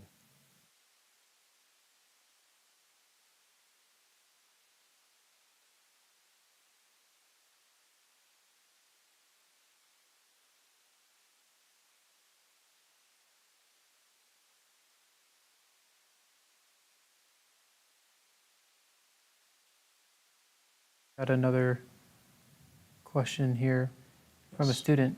Kevin, I often watch your story of how you got to where you are. I have to ask, did gradients and much of the same growing pains we have in blocks 1 to 4 affect you as well? You're going to laugh when you hear this one. I was long out of my illustration career before I even realized that gradients were a thing. I really had no idea. I didn't think like that. All I did was paint what I could see. I made sure I had good reference, and I painted what I saw and nothing else. A terrible, terrible way to work, and limiting. But I didn't know any better. And so I didn't struggle with the things you're struggling with because I didn't even know they existed. Nobody was teaching me. No one was showing them to me. And so, I mean, that was, yeah, I didn't have an education. So I was arguably blind and trying to paint what I could see. It's basically what it was. It took a long time for me to see. And as I did my illustration work, I saw more and I saw more. Wasn't always able to make sense of it. In fact, a lot of the time, I wasn't able to make sense of it. And, but I just kind of muddled along. Paintings took a lot longer than they should have, slowed down my career substantially. My paintings were hit or miss.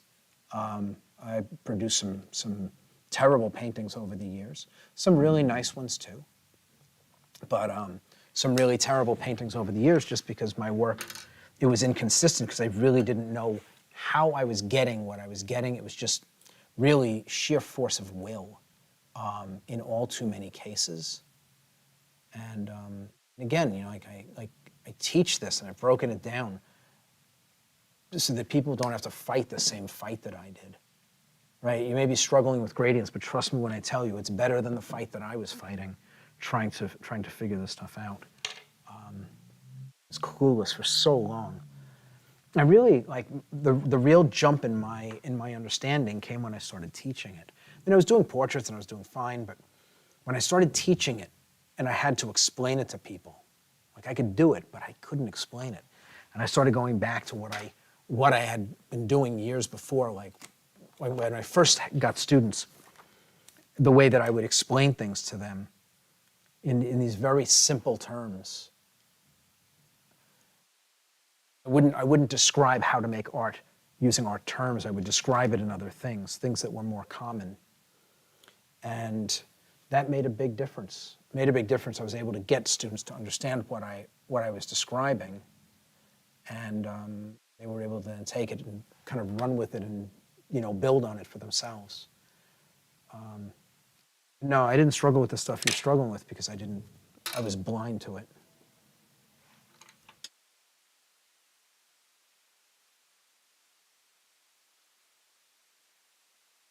I'm just looking to smooth out some of these marks.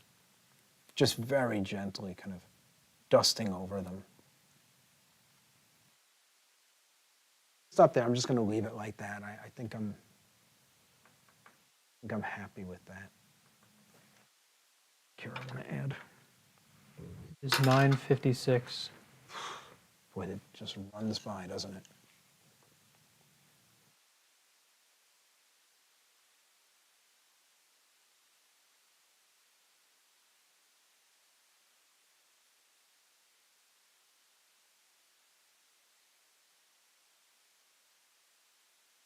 A question for you. Yes. I'm reading a book by Anne McCaffrey from 1993, Okay.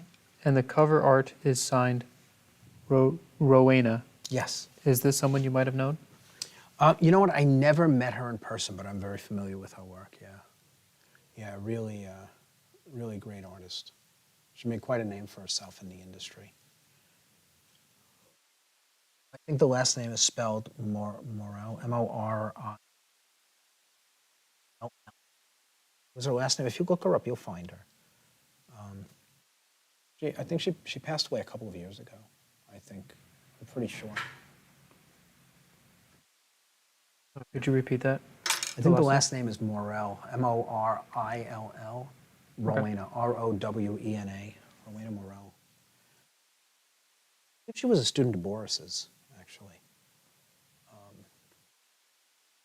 Okay, I'm going to leave it at this point.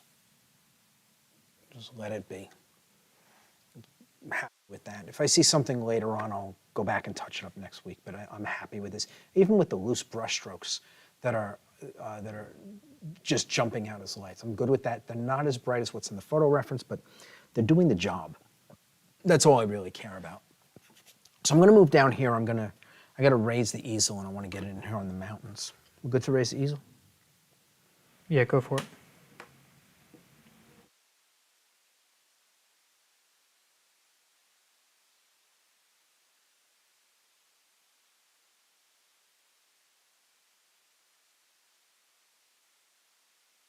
What time did you say it was? It is 9:58 now. Okay. Let's see if we can fly.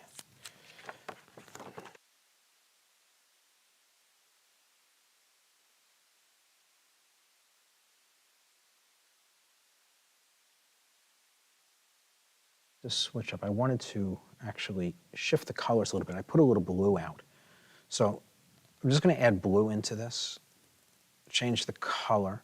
I want to make it a little bit darker while I make it a little bit more blue, right? So that these colors that I used in her are now being repurposed, and I'm adding some of the background color in so it'll feel more like something in between her and the background. I don't want it to be fully blue, but I also don't want it to be the red that she is.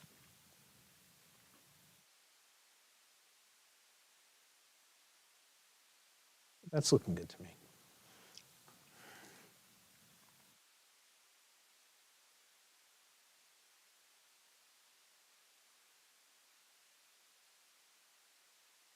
Make a little swatch. I just want to see what it looks like and how it compares to my photo reference. All right, so that's good. Okay. So all of these darker values in here, I can.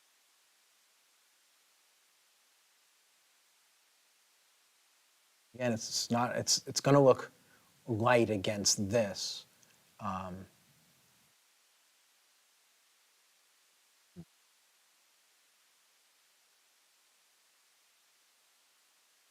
So one of the changes I made is that I made this very, very dark but very colorful compared to what was in the photograph. And so this mountain range is now, I need to actually make it darker than the photo reference. So it's going to have to be darker than the photo reference in order to work.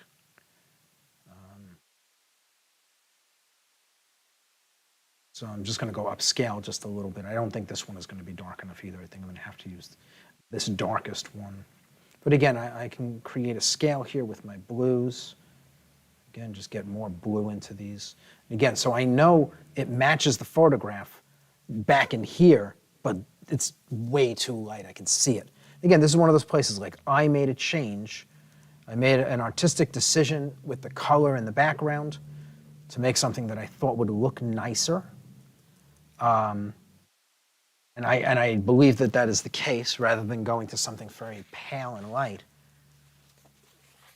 But now that decision is now forcing my hand to go darker here. So this is still feeling quite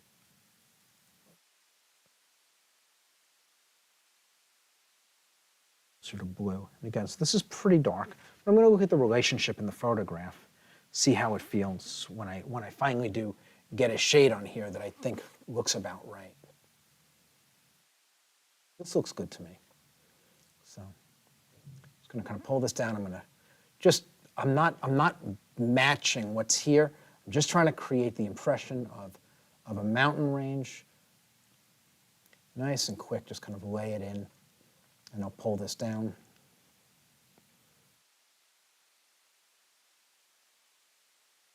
Yeah.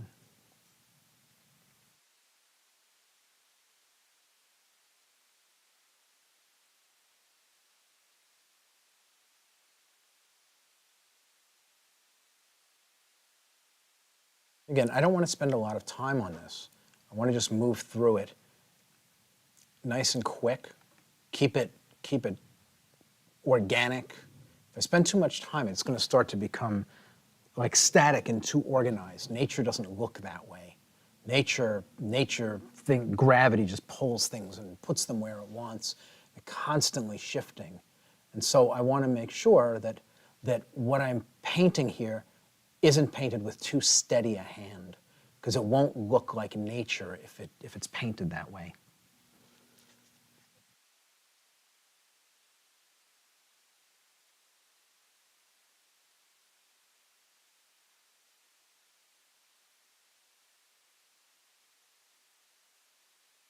Not even worried about the outer edge at the moment.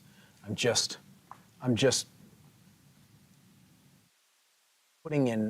blocking this in so I know that I have no gap between the background and this. And I have a feeling I'm actually not going to paint the lights in today. I could be wrong about that. Strikes me it'll be better to go in the way that I did the armor. But this filled, I'm going to create a gradient going down, which will allow the next set of rocks to stand out in front of it. Again, I'll worry about that outer contour after I get everything else done. It's not really important to me right now.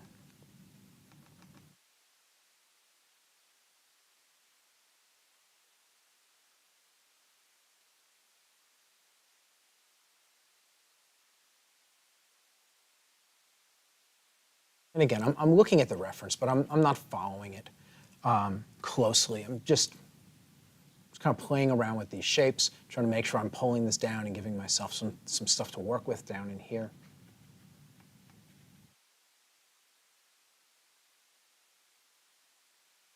Here I'll go one value lighter.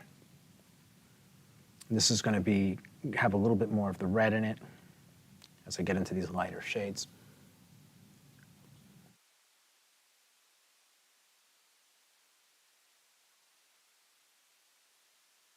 Not blending or anything, I'm just kind of laying it in and just filling the space.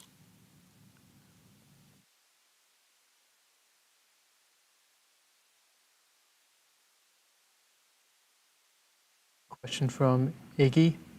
Yes. Hey, Kevin and Daniel. Have you ever thought of asking Old Holland for a tour to show how paint is made? They actually have stuff on their website. We've been invited to go there. I mean, we have an open invitation.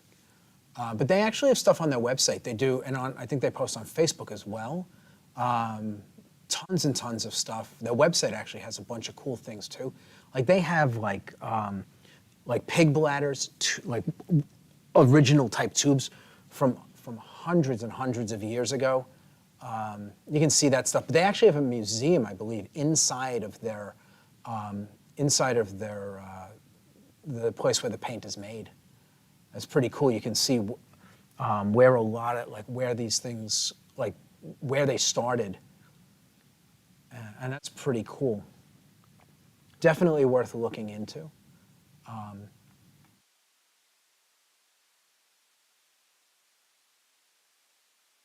Like I said, I mean, they have put together recently, actually. They've started putting things out into the world like that, taking advantage of social media like everybody else to give people out in the world a sense of what they are, like the traditions, where they come from, because most people don't know. Most people really don't have any idea. So I'm going to drop back to this darker shade again and put in this.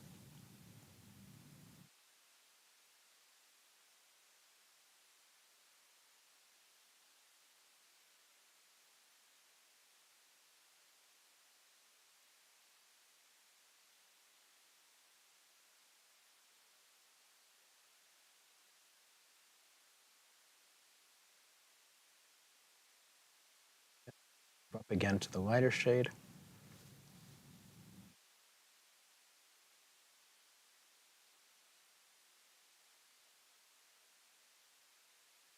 And again, you can see I'm just pushing the paint around, just trying to get an impression. Even this, it feels like mountains. Not having to do very much to get an impression And again, that's all I'm worried about, just an impression. I'm not trying to paint those mountains. I don't even think they're real. I think they're like, the reference material is like a science fiction painting or something. So it's not even, it's actually somebody else's painting that I'm painting right now.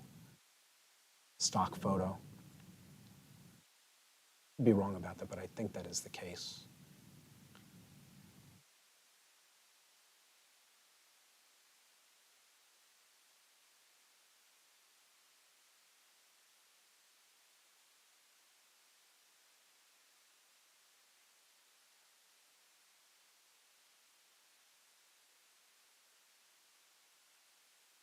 And just filling the stuff in.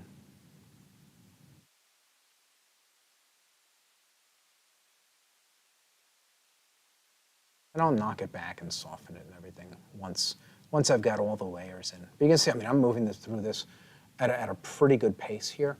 Not sweating the particulars of the photograph.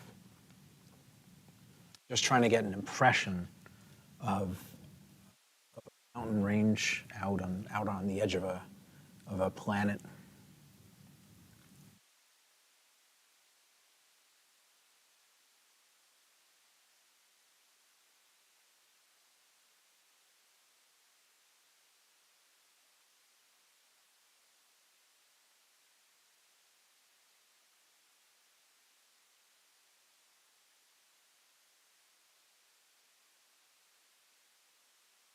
A bit darker than this now.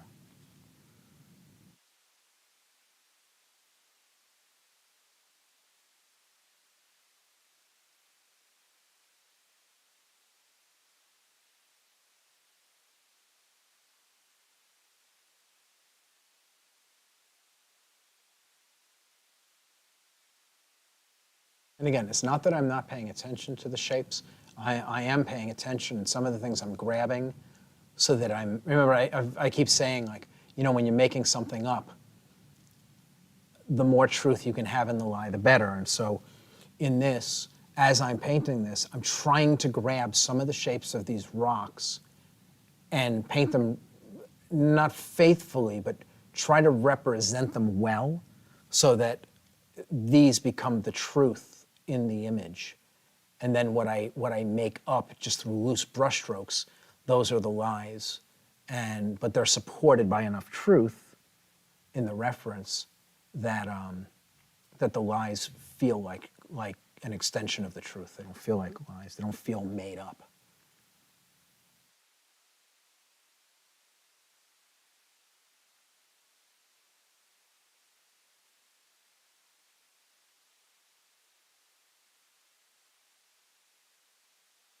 Like you can see, the mountain range is falling in here. Right, it just comes together.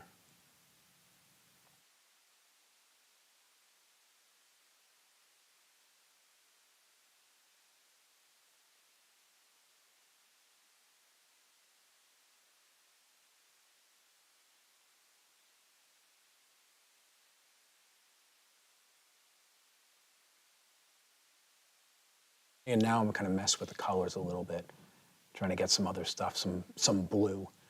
I just mixed in a lighter blue.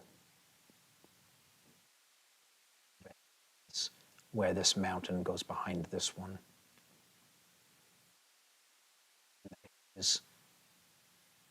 We'll give.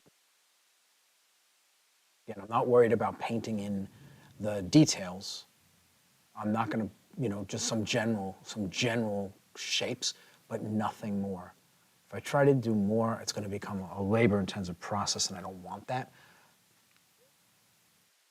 Just to stay nice and loose, I'll be able to scribble details in on top of it next week, and it'll be just quick, like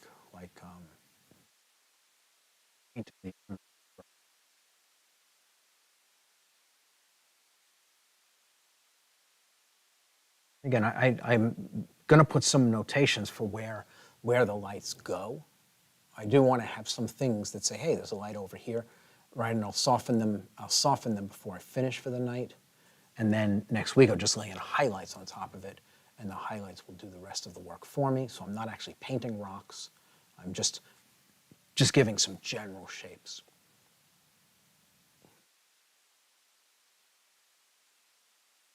Question from Robin. Yes. I heard this was a gift to Kevin's daughter, but what would something like this original cost?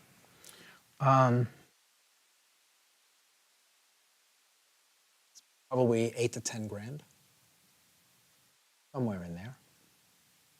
If I was selling as an original, probably between 8 and 10,000. Right, and that's based on what I sold illustrations for when I was doing illustrations. You know, I'm looking at about the same ballpark. But yeah, somewhere around there. That would be a reasonable fee, I think.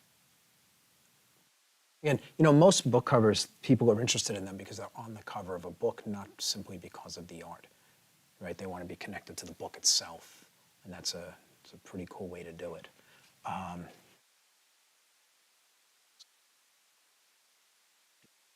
It's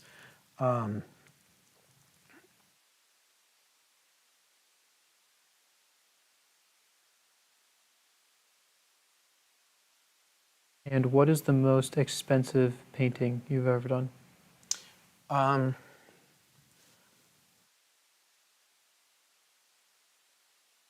the cover for the Rolling Stones, that paid really well. I've had some portraits that were up there as well. I won't get into the particulars, but I've had some portraits that have been many years, and I charge per figure. So, but yeah, the Rolling Stones, they paid very well for the cover that I did for them. The-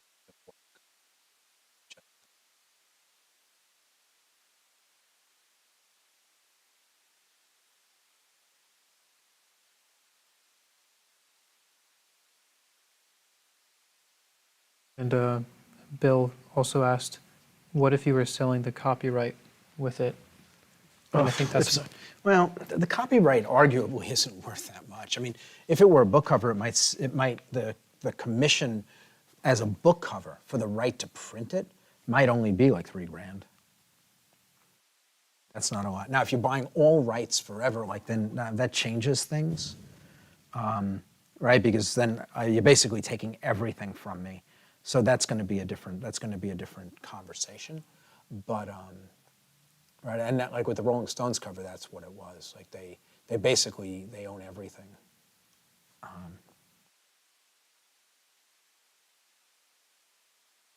Which makes sense, makes sense for them for what they do. Selling their cover in second rights.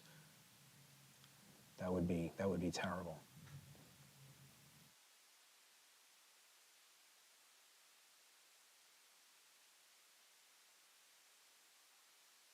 the legendary noob commented, I'm glad I saw how mountains and rocks are painted without a Bob Ross palette knife.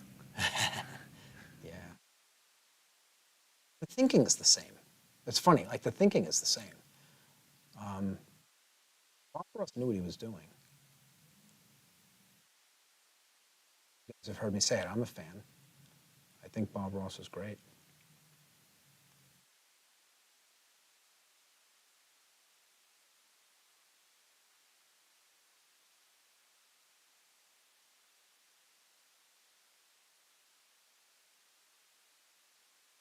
I'm gonna knock the stuff down, smooth it out. I'll take a fan brush to it and intentionally smudge it. And again, you hear me always saying not to use them. I use them all the time, but I'm experienced. I've already ruined my 100 paintings with a fan brush, so it's okay for me at this point.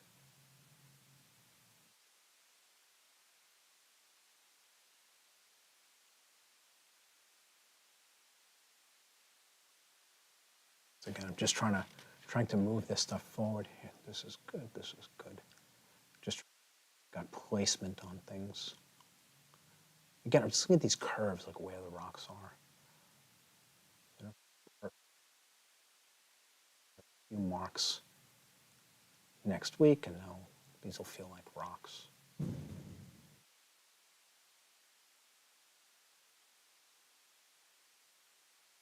question. Do you have a specific set range of colors that you use? Yeah, I use exactly the same colors that we give the students in Evolve. That's where the palette came from. It's my palette. So, I mean, I have a few other things that I use, but they're not standard in my palette. They are things that I pull out from time to time. Yeah, my standard palette is the same one that the students in Evolve use. So I didn't invent the palette for Evolve. It was my palette. It's what I use.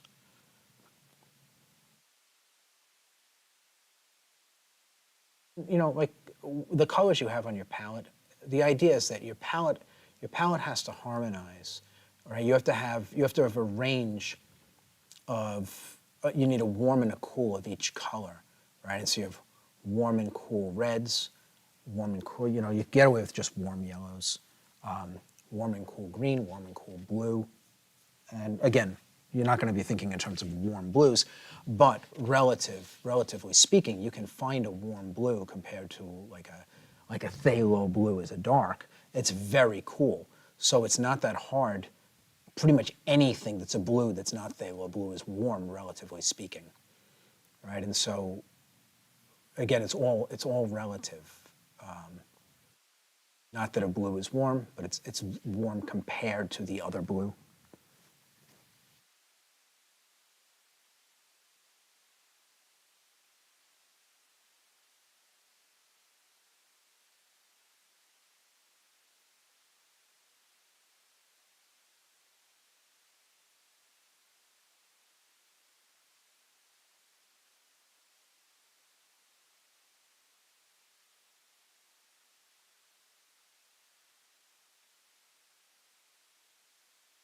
It is 10:20, by the way. Yeah, that's okay.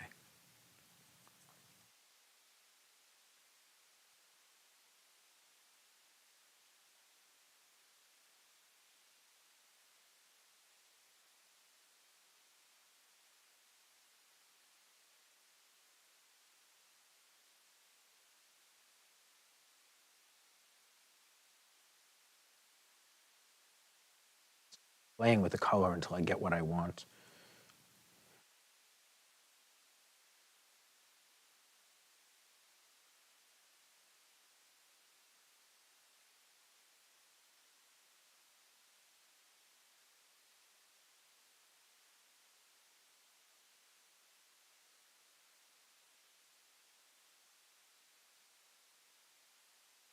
Uh-oh.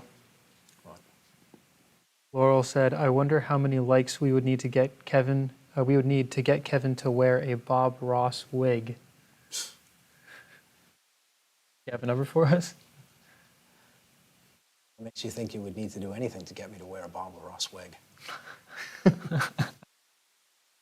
Oh no. Just finished saying I was a fan, didn't I? Careful what you say, Kevin. One might show up in the mail. Yeah, don't do that.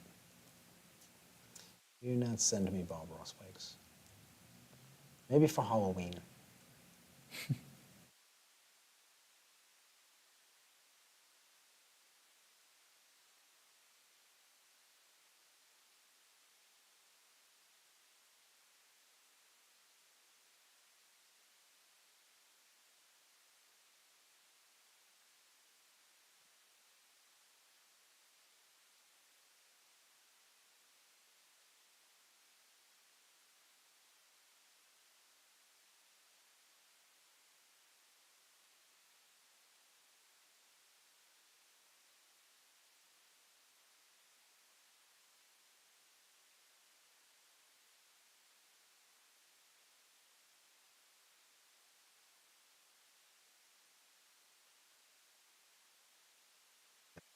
So I'm going to do it right now.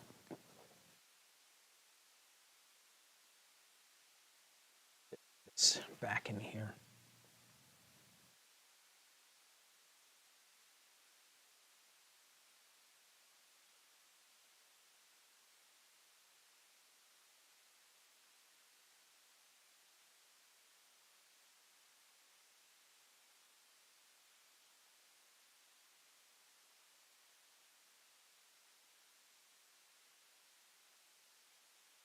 Question from Robin.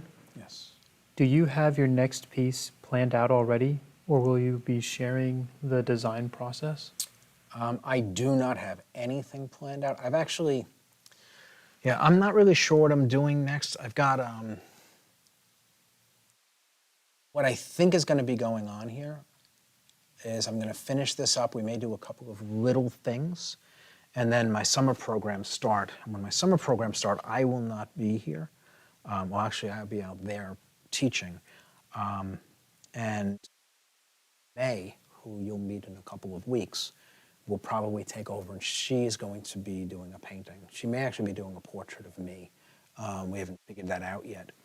But she's going to jump in, and she'll probably spend 8 weeks, the 8 weeks of my summer program working. You'll be able to talk to one of my students, and she'll fill you in on all the stuff I won't tell you. She'll tell you about all the secrets.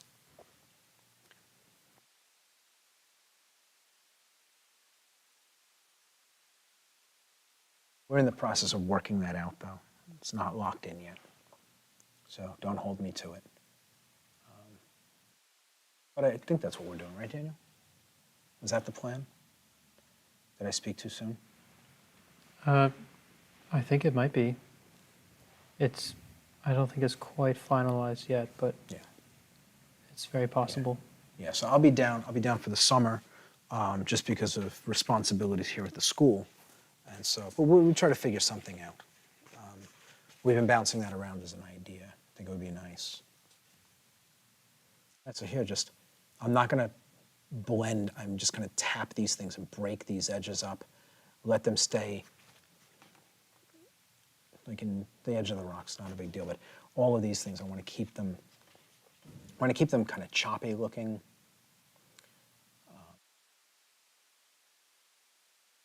Intermediate values. And so again, I'm not making smooth gradients, but I'm putting intermediate values in between the shades so that when I blend them, they kind of blend together and marry, but at the same time, I'm able to maintain some level of separation. If I make them too smooth, when I do this, if I make real gradients, there'll be nothing to separate one thing from another. If I leave them choppy, when I blend it, that choppiness is still going to be there. You'll see a lot of texture. See, I can just kind of try not to leave any hard lines, but I'm tapping the paint rather than dragging the brush. And that is, that's going to leave, it'll leave some personality in the paint. Go over with a fan brush and knock it down.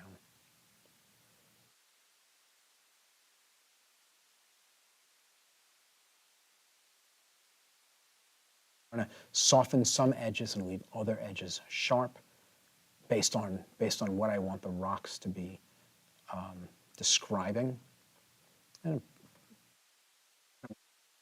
it's already down to help everything get value-wise, everything where I want it.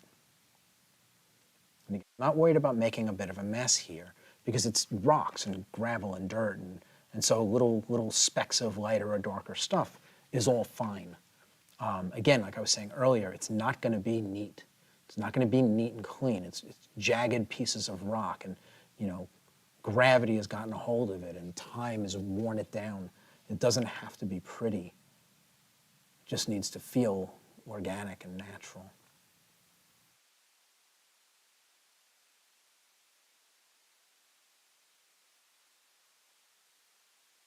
Keep me apprised of the time as we go. I want to try to get, where are we now? It's 10:26. Okay, so I want to try to get this done in like 5 minutes, and then I want to spend a half hour just filling in shadows on the rocks. It's basically going to be the same thing as you see me doing here, only it's just going to be the shadows. So I've got a nice little range of rocks going on here. It's doing the job nicely. Again, I'm just going to keep kind of playing with it for a couple of minutes with this brush, rather than before I go to a fan brush or something that's going to break things or smooth things out. And I'm just trying to impart more and more hard kind of movement in this and make it feel more jagged before I smooth it out and push it into the background.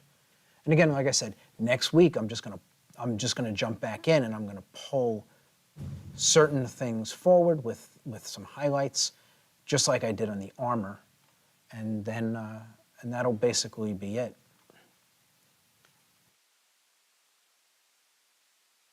Sharper and softer edges. Each one of them does a different thing. A sharp edge pulls forward, a soft edge recedes. So just being thoughtful about where I can soften an edge or sharpen an edge for an effect. And I will accent all of this next week, make more sense of it, but it'll be quick. It's not going to be a lot of work. And again, it's a mountain range off in the distance. I'm not trying to make it much more than just that. A mountain range off in the distance, right? And so if I start thinking of it as being really important, I'm going to start detailing it, and I don't want to do that. I want to just let it sit back there.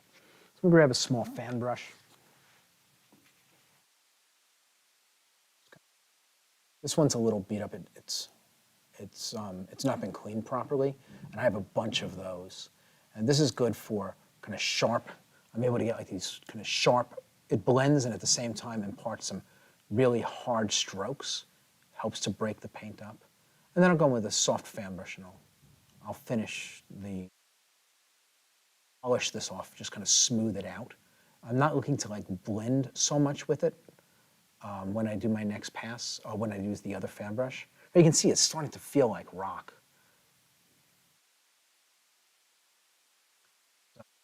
I'm trying to, again, break everything up and make it more organic, more natural.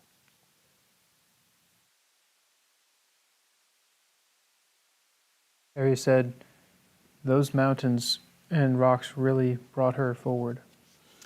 Yeah. That, again, each time when you get something in that better describes the distance, the depth of the painting, yeah, everything shifts with it.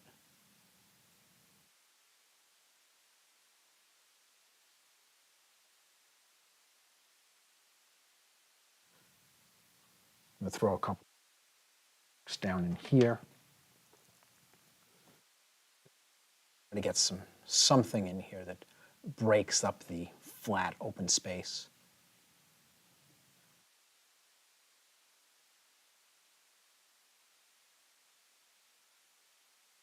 Details just shifts.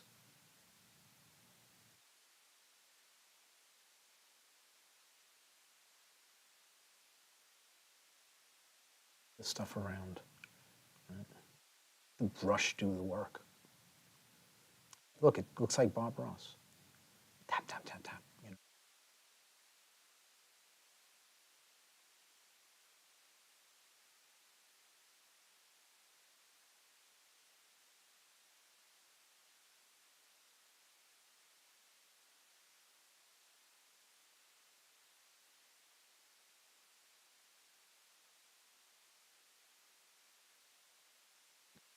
I think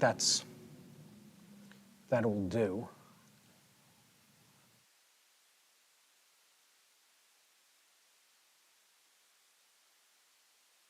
Feels like mountains.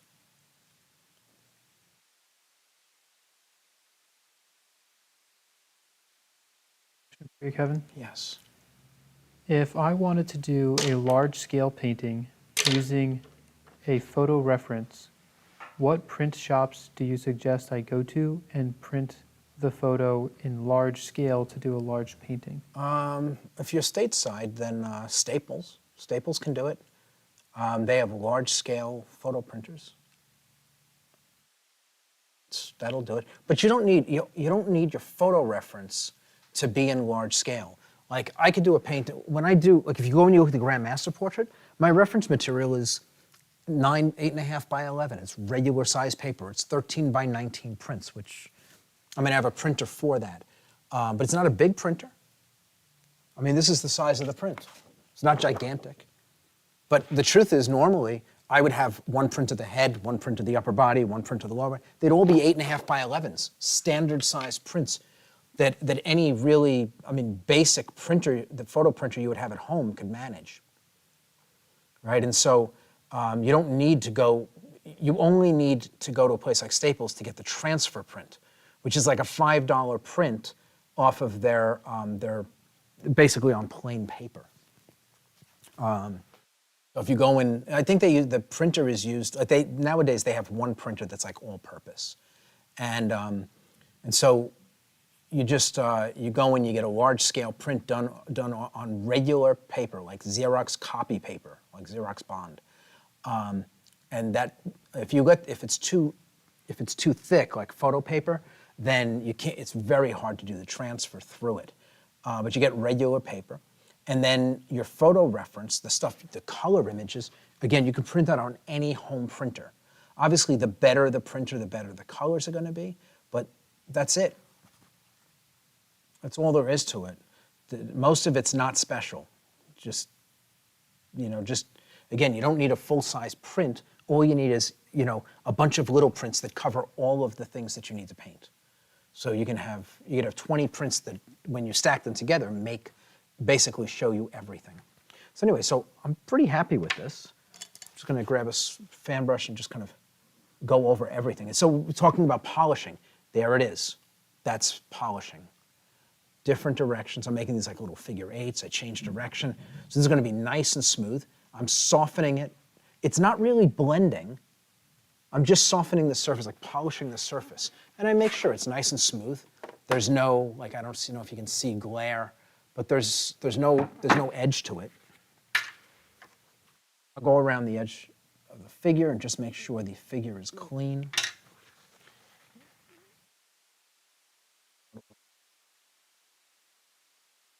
I'll clean up that edge later on. But basically, this is good. I'll be able to work on top of this. The only thing left here is that I got to go around the edge and blend the outer edge against the background. And try to do that nice and quick, and then get into the rocks.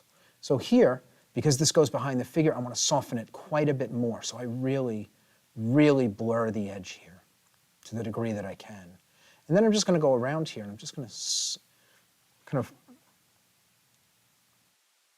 grab the paint and try to blur the edge just a little bit, not a lot. Doesn't have to be very soft, just a little, just so that it doesn't feel cut out and dropped in place here.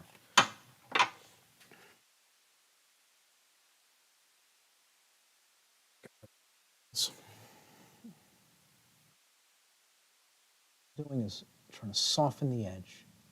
I'm not even trying to keep it like overly pristine. It can be soft and messy. Again, it's going to look like it's off in the distance. If it's too clean and organized, it looks contrived. So I'm just taking the edge down. And again, I can wipe the brush as I go. I want to make sure that I'm in control. If the brush gets loaded up with paint and it's just dragging paint everywhere,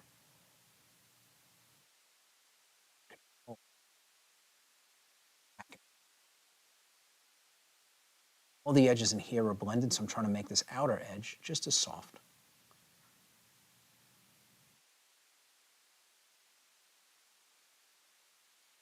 Again, anything that kind of gets out of place, just kind of wipe my brush and push it back.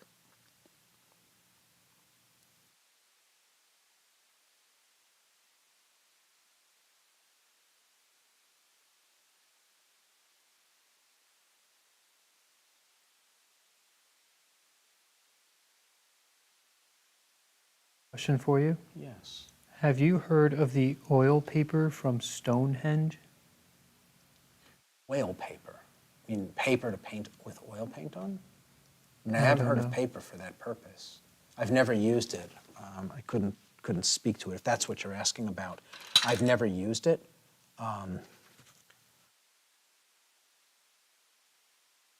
know people who have, and I believe that the couple of people that I know who have used it, I think they liked it. They thought it was pretty good.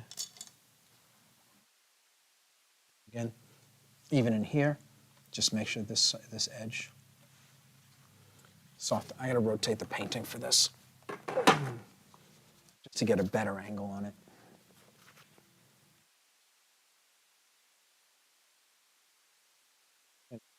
Soften the edge. This leg is behind this one, so I don't care if it's a little bit more diffused, if the edge is a bit more lost.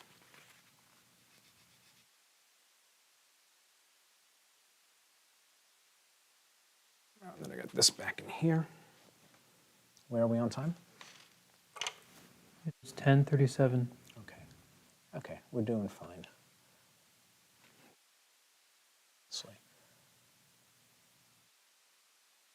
I'm going to leave this edge sharp. This is nice, it falls away, but this is sharp, this I'll leave sharp. This is softened, but this is sharp and this is sharp, so these pull forward, this falls back.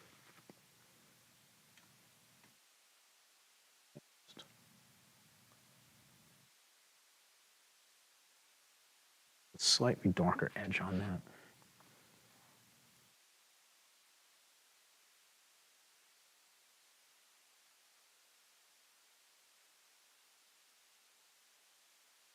Just so we know it's a mountain against the sky.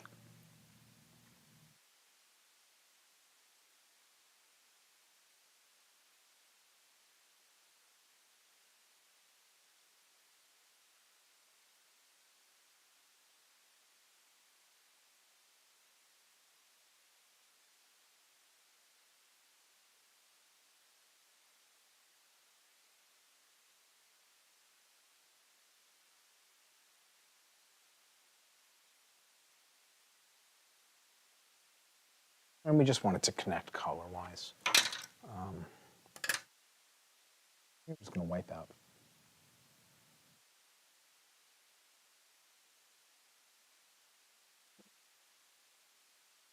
Back out off of the it's covered.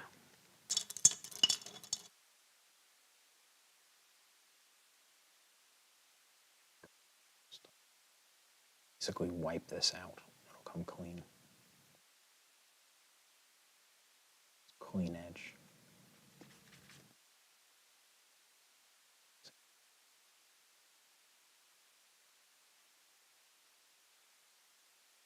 It's all done. Get a sense of that. Now I'm going to just drop in these rocks. Oh, I just smudged this. That's not good.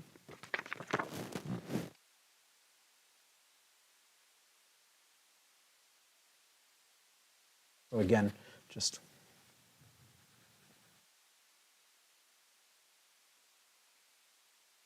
out. I'll just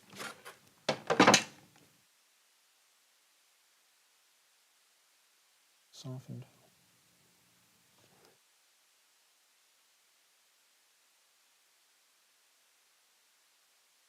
Okay, so now I just need to grab a brush and aggressively lay in shadows. And these shadows are going to be somewhere in the range of this value.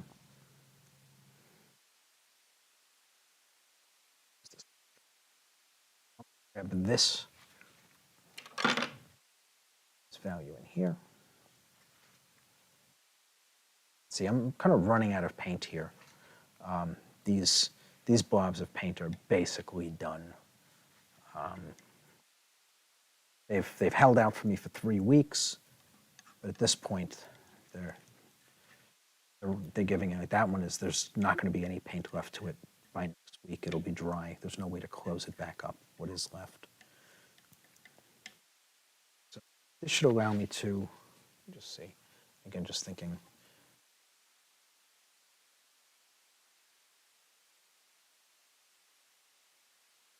Figure out where to start. I guess I can do. Side, and all I'm going to do is, I'm just basically going to start filling in some of these shapes, try to make sense of my rocks.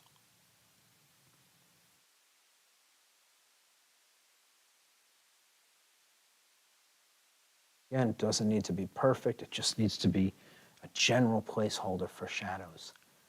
I'll get all the lights in later on. Most of this is going to be scribble. It's not going to be tight. All I need to do is give an impression of the planes of these rocks. And again, these are all geometric shapes. This is kind of ran out of time when I was building this image digitally. And so this, I grabbed this, but it wasn't real rocks. It's actually computer generated. And so they're kind of dumb and ugly and they don't make sense in a lot of places. So I'm just thinking in terms of planes right now. There's very little going on in here, but thinking in terms of planes for what is light and what is shadow. And hopefully that will leave me with enough of an image that when I drop the lights in, everything will feel like rocks. And again, texture is going to play a part in that.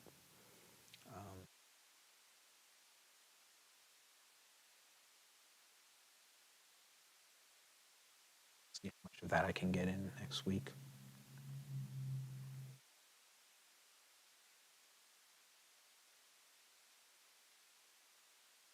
Okay. I'm just going to get everything in and then I'll go in and tighten it up a little bit. Get a sense of these shapes.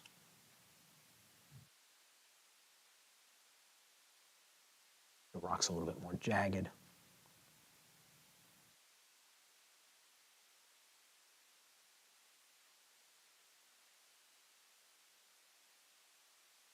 Question for you, Kevin. Yes. Would you recommend for students to keep a sketchbook for free, to keep a sketchbook for free form drawing while we work through the course? No.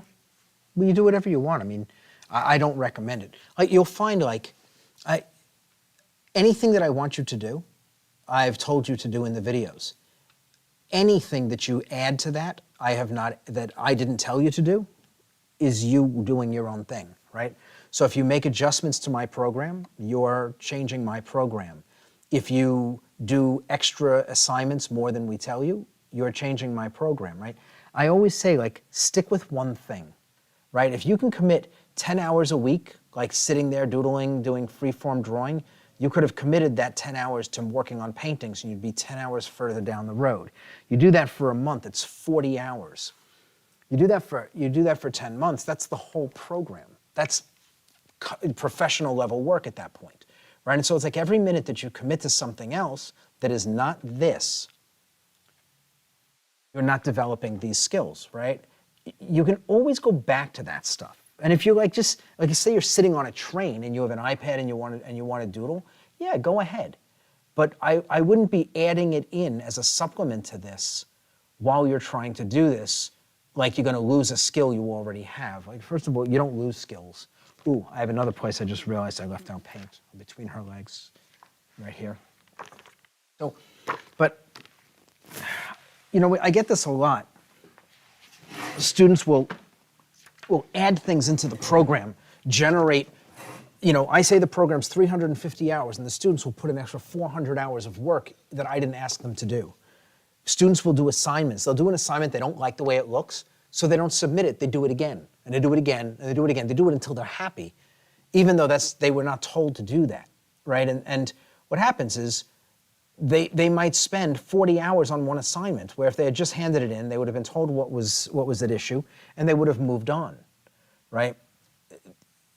Again, if you have free time that you can't be painting, yeah, by all means, if you want to do that, go ahead. But it's like, I would make the assertion that a lot of the things that people think lead to better art skills don't. They actually are problematic. Like in college, every single kind of clueless art teacher has you doing blind contours. How the hell are you supposed to draw with your eyes closed? You're not looking at what you're doing. It's like ridiculous. Where's the skill in that? That's like training a football player to run with their eyes closed. Well, what do they get from that? They get nothing. Injuries, maybe, right? And it's like, be careful about what you put into a program that I claim, or that like if you enter this program, I stand by the idea that it is self-encapsulated. You need nothing else while you're doing this to go from knowing nothing to be able to do stuff like this. Now, you have to push yourself, But this is possible. I'm not doing anything here that isn't taught in the program. I'm not doing any additional drawing skill development, none of that. And I have students that have been through this program that produce at this level. Daniel's a great example. I never did any of those things with him. Never taught him perspective or human anatomy, but he can do portraits. Go look at his work. Go look at his website. None of that stuff is necessary. It's distraction. It's distraction from developing a skill set that will get you to where you want to be. Now, it's not to say that you don't ever go and look at that stuff, but it's like if you want to get these skills to be able to do this, spend your time here. You don't need the extra things because they really are almost entirely a distraction. If I thought they were important, and again, this is my opinion, if I thought they were important, they'd be part of the curriculum. And I believe that, some of these things, they do have value, but just not at the beginning of the learning process. They get in the way. They're distractions and they're ways of procrastinating. It just, again, to me, I think it's best to stick with a very simple platform like the one that you're given in Evolve.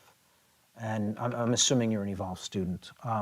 But to stick with a simple approach and don't turn it into more than it needs to be. Right? Again, if this is what you want to be able to do, at least in the short term, commit your time to this, to these things. No need to go and start finding other things to spend your time on, because those things aren't going to move you in the direction of this. The stuff that I'm showing you to do will move you in the direction of getting to here. And once you're here, like again, if you want to learn perspective, we'll go and do that later on. But learn to see it first. You want to learn how to manage, to build a painting like this. Well, the program teaches you how to do that. And everything that you need is within the program. Doesn't mean that everything you can learn is in the program, but everything you need to get from nothing to here is available within the 8 blocks. And so spend your time on this if this is what your goal is. And I say this, but being able to paint. You spend your time here. It's very easy to get distracted, and there's lots of stuff out there that looks valuable, and a lot of it is. Not all of it is, but a lot of it is. But it has its time and its place.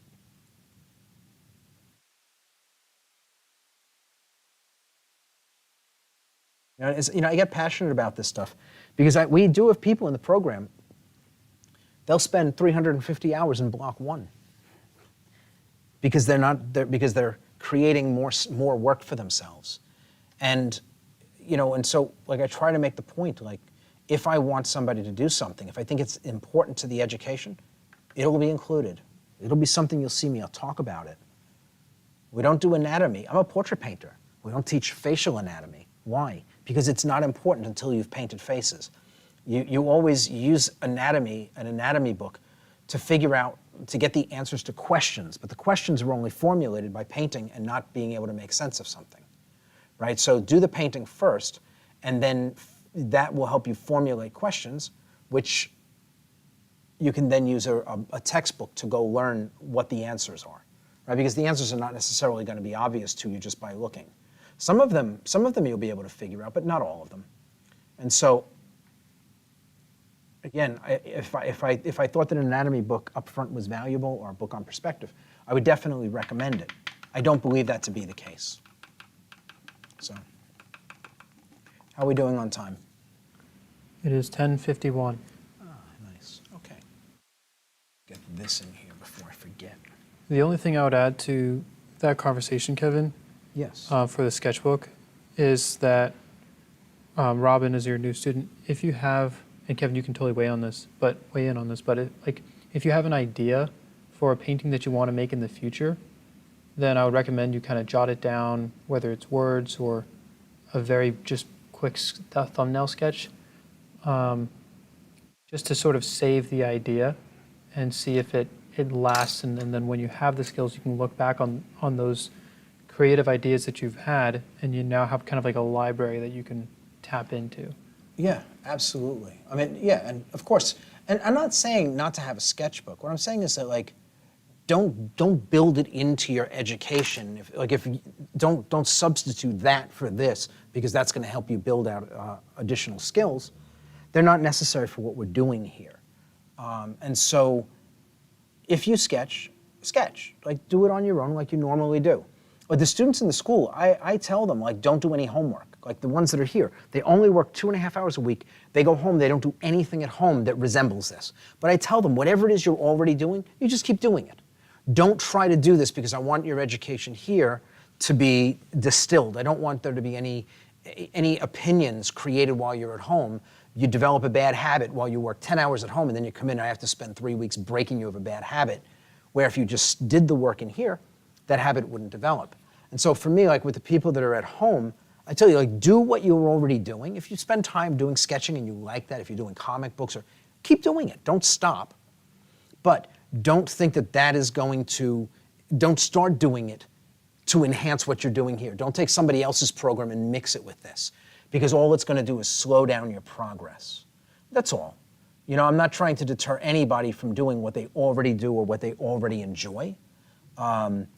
Anything that you do, any art that you make, that you're already making is only going to help you. But I wouldn't, again, I tell people, stay away from mixing programs. If you're in Evolve, don't do other programs while you're here, right? After you're done, by all means, go and experiment. Go and see what else is out there. But you'll be doing it from a position of knowledge at that point. Your foundations will be so solid that everything you see by somebody else, you'll be using this perspective to make sense of it. And so it won't be so hard to take what somebody else is doing and translate it into a language you have a command over. Right? But again, like I always said, like, stick with one form of education at a time. Otherwise, you're going to wind up with a convoluted mess in your head. You're not going to be able to make sense of any of it. One language at a time, you know, artistic language at a time. You know, Evolve isn't everything. It's not every answer to every question. No education is, right? I don't claim that it is, but it is comprehensive in what it offers in one direction. You just don't want to mix it with something else that might pull you in different directions away from the language that we use, that we're able to make sense of the world, you know, visually make sense of the world through. And so all I'm doing here is just trying to break this up. These are all just shadows, and I want to make sure that I've got little variations kind of rolling around in here. Just going to run the brush back and forth and just break these shapes up so the edges aren't so sharp. There's a little bit of texture everywhere. And then next week, I'm just going to be able to, hopefully, you know, polish these things off without too much work right on top of what's here. It's not going to be the first thing I do. It'll be the last thing I do after I paint the face and the hands, assuming that I'm able to get both of them done and give myself like still 45 minutes or so to work through this. I think that that'll be possible. So, I mean, we actually did a pretty good job tonight of hitting our time, right? What do we have, like 2 more minutes? We've got 5. Oh, we got 5, look at that. Sit back and have a cup of coffee now. But you can see I'm just kind of breaking this up and making it, again, organic, trying not to have anything too organized. I want it to look chaotic and kind of more natural. Even the outer edges, like some of them, they're like really, they were really clean in the photograph. I don't want that. I want these edges to be kind of more aggressive and organic.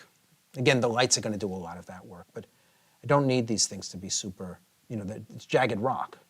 So we want to make sure that we're creating something that feels jagged. The lights will get dropped in on top of this. And so hopefully it'll be a pretty easy thing to manage week. Like I said, I think the face and the hands shouldn't be so bad. The hair could be time consuming. but we'll see how that all plays out. I mean, I was originally thinking that it was going to be 2 more weeks anyway to get this done. So we'll push through. If it takes 2 weeks, it takes 2 weeks. If we can finish it next week, then we will. I still have stars in the sky and other stuff to do, but if we get close to completion next week, we'll stay an extra hour. If I think I can finish the painting within the hour, we'll do the extra time.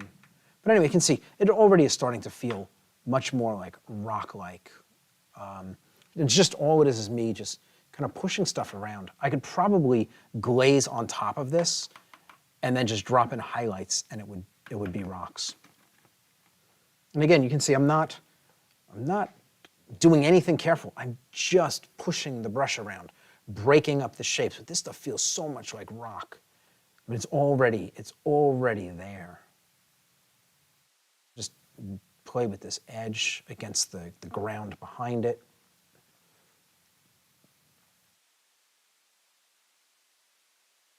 Okay. Yeah, I'm really kind of liking that. It already looks better than the photograph. Yeah, so I think that's good. Again, just grab a fan brush. Just make sure it's flat. I'm not trying to blend out the texture. In fact, I definitely don't want to do that.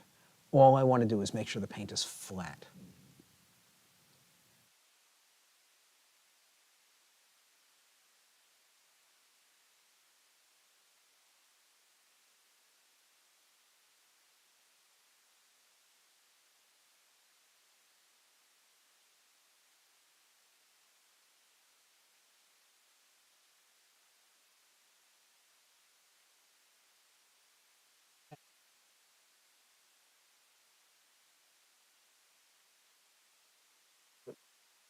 Again, just as I'm going, I'm like this is starting to feel a little bit dark.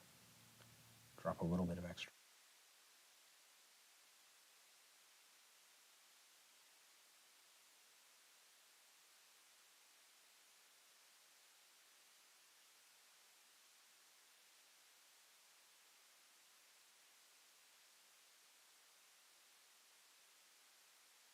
I think we are done. I think we're done for the night. I almost don't want to paint this. I'm really kind of liking it. And again, this is one of those things like, if it looks good, if it does the job, there's absolutely no reason to do anything to it. I might be able to glaze and put some darker shadows in here and stop and just leave it alone, and it might hold its place beautifully. It has such a nice organic feel right now.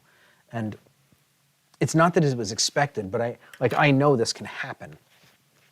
If I tried to render every rock, very, very hard. But this feels earth-like. Maybe more earth than rock, but it feels like ground. And so it wouldn't take much to push this, selectively pushing in and creating deeper shadows and letting what's here in the lights hold the place of what is in the light. These actually mirror the values up in the girl. The colors are different, but the values are pretty close. So I might drop in some darker shadows to explain deep recesses between some rocks, drop in a couple of little highlights, and stop. I might be able to get away with that, which would be awesome, because that'll take like 20 minutes. So I'm going to drop the painting down.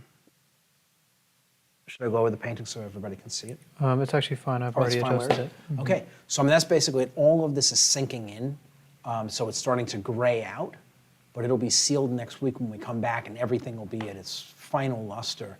I'm really happy with the way this is rolled out. My edges are all in place. They're all doing what they're supposed to do.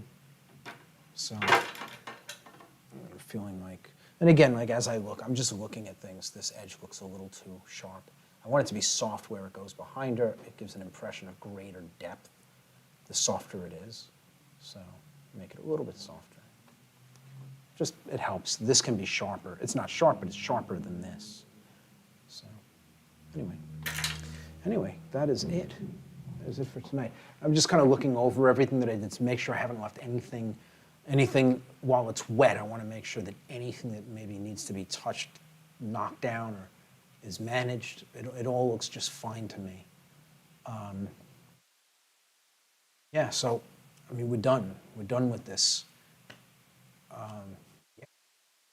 Together nicely. I'm very happy with progress tonight. So, do we have any questions?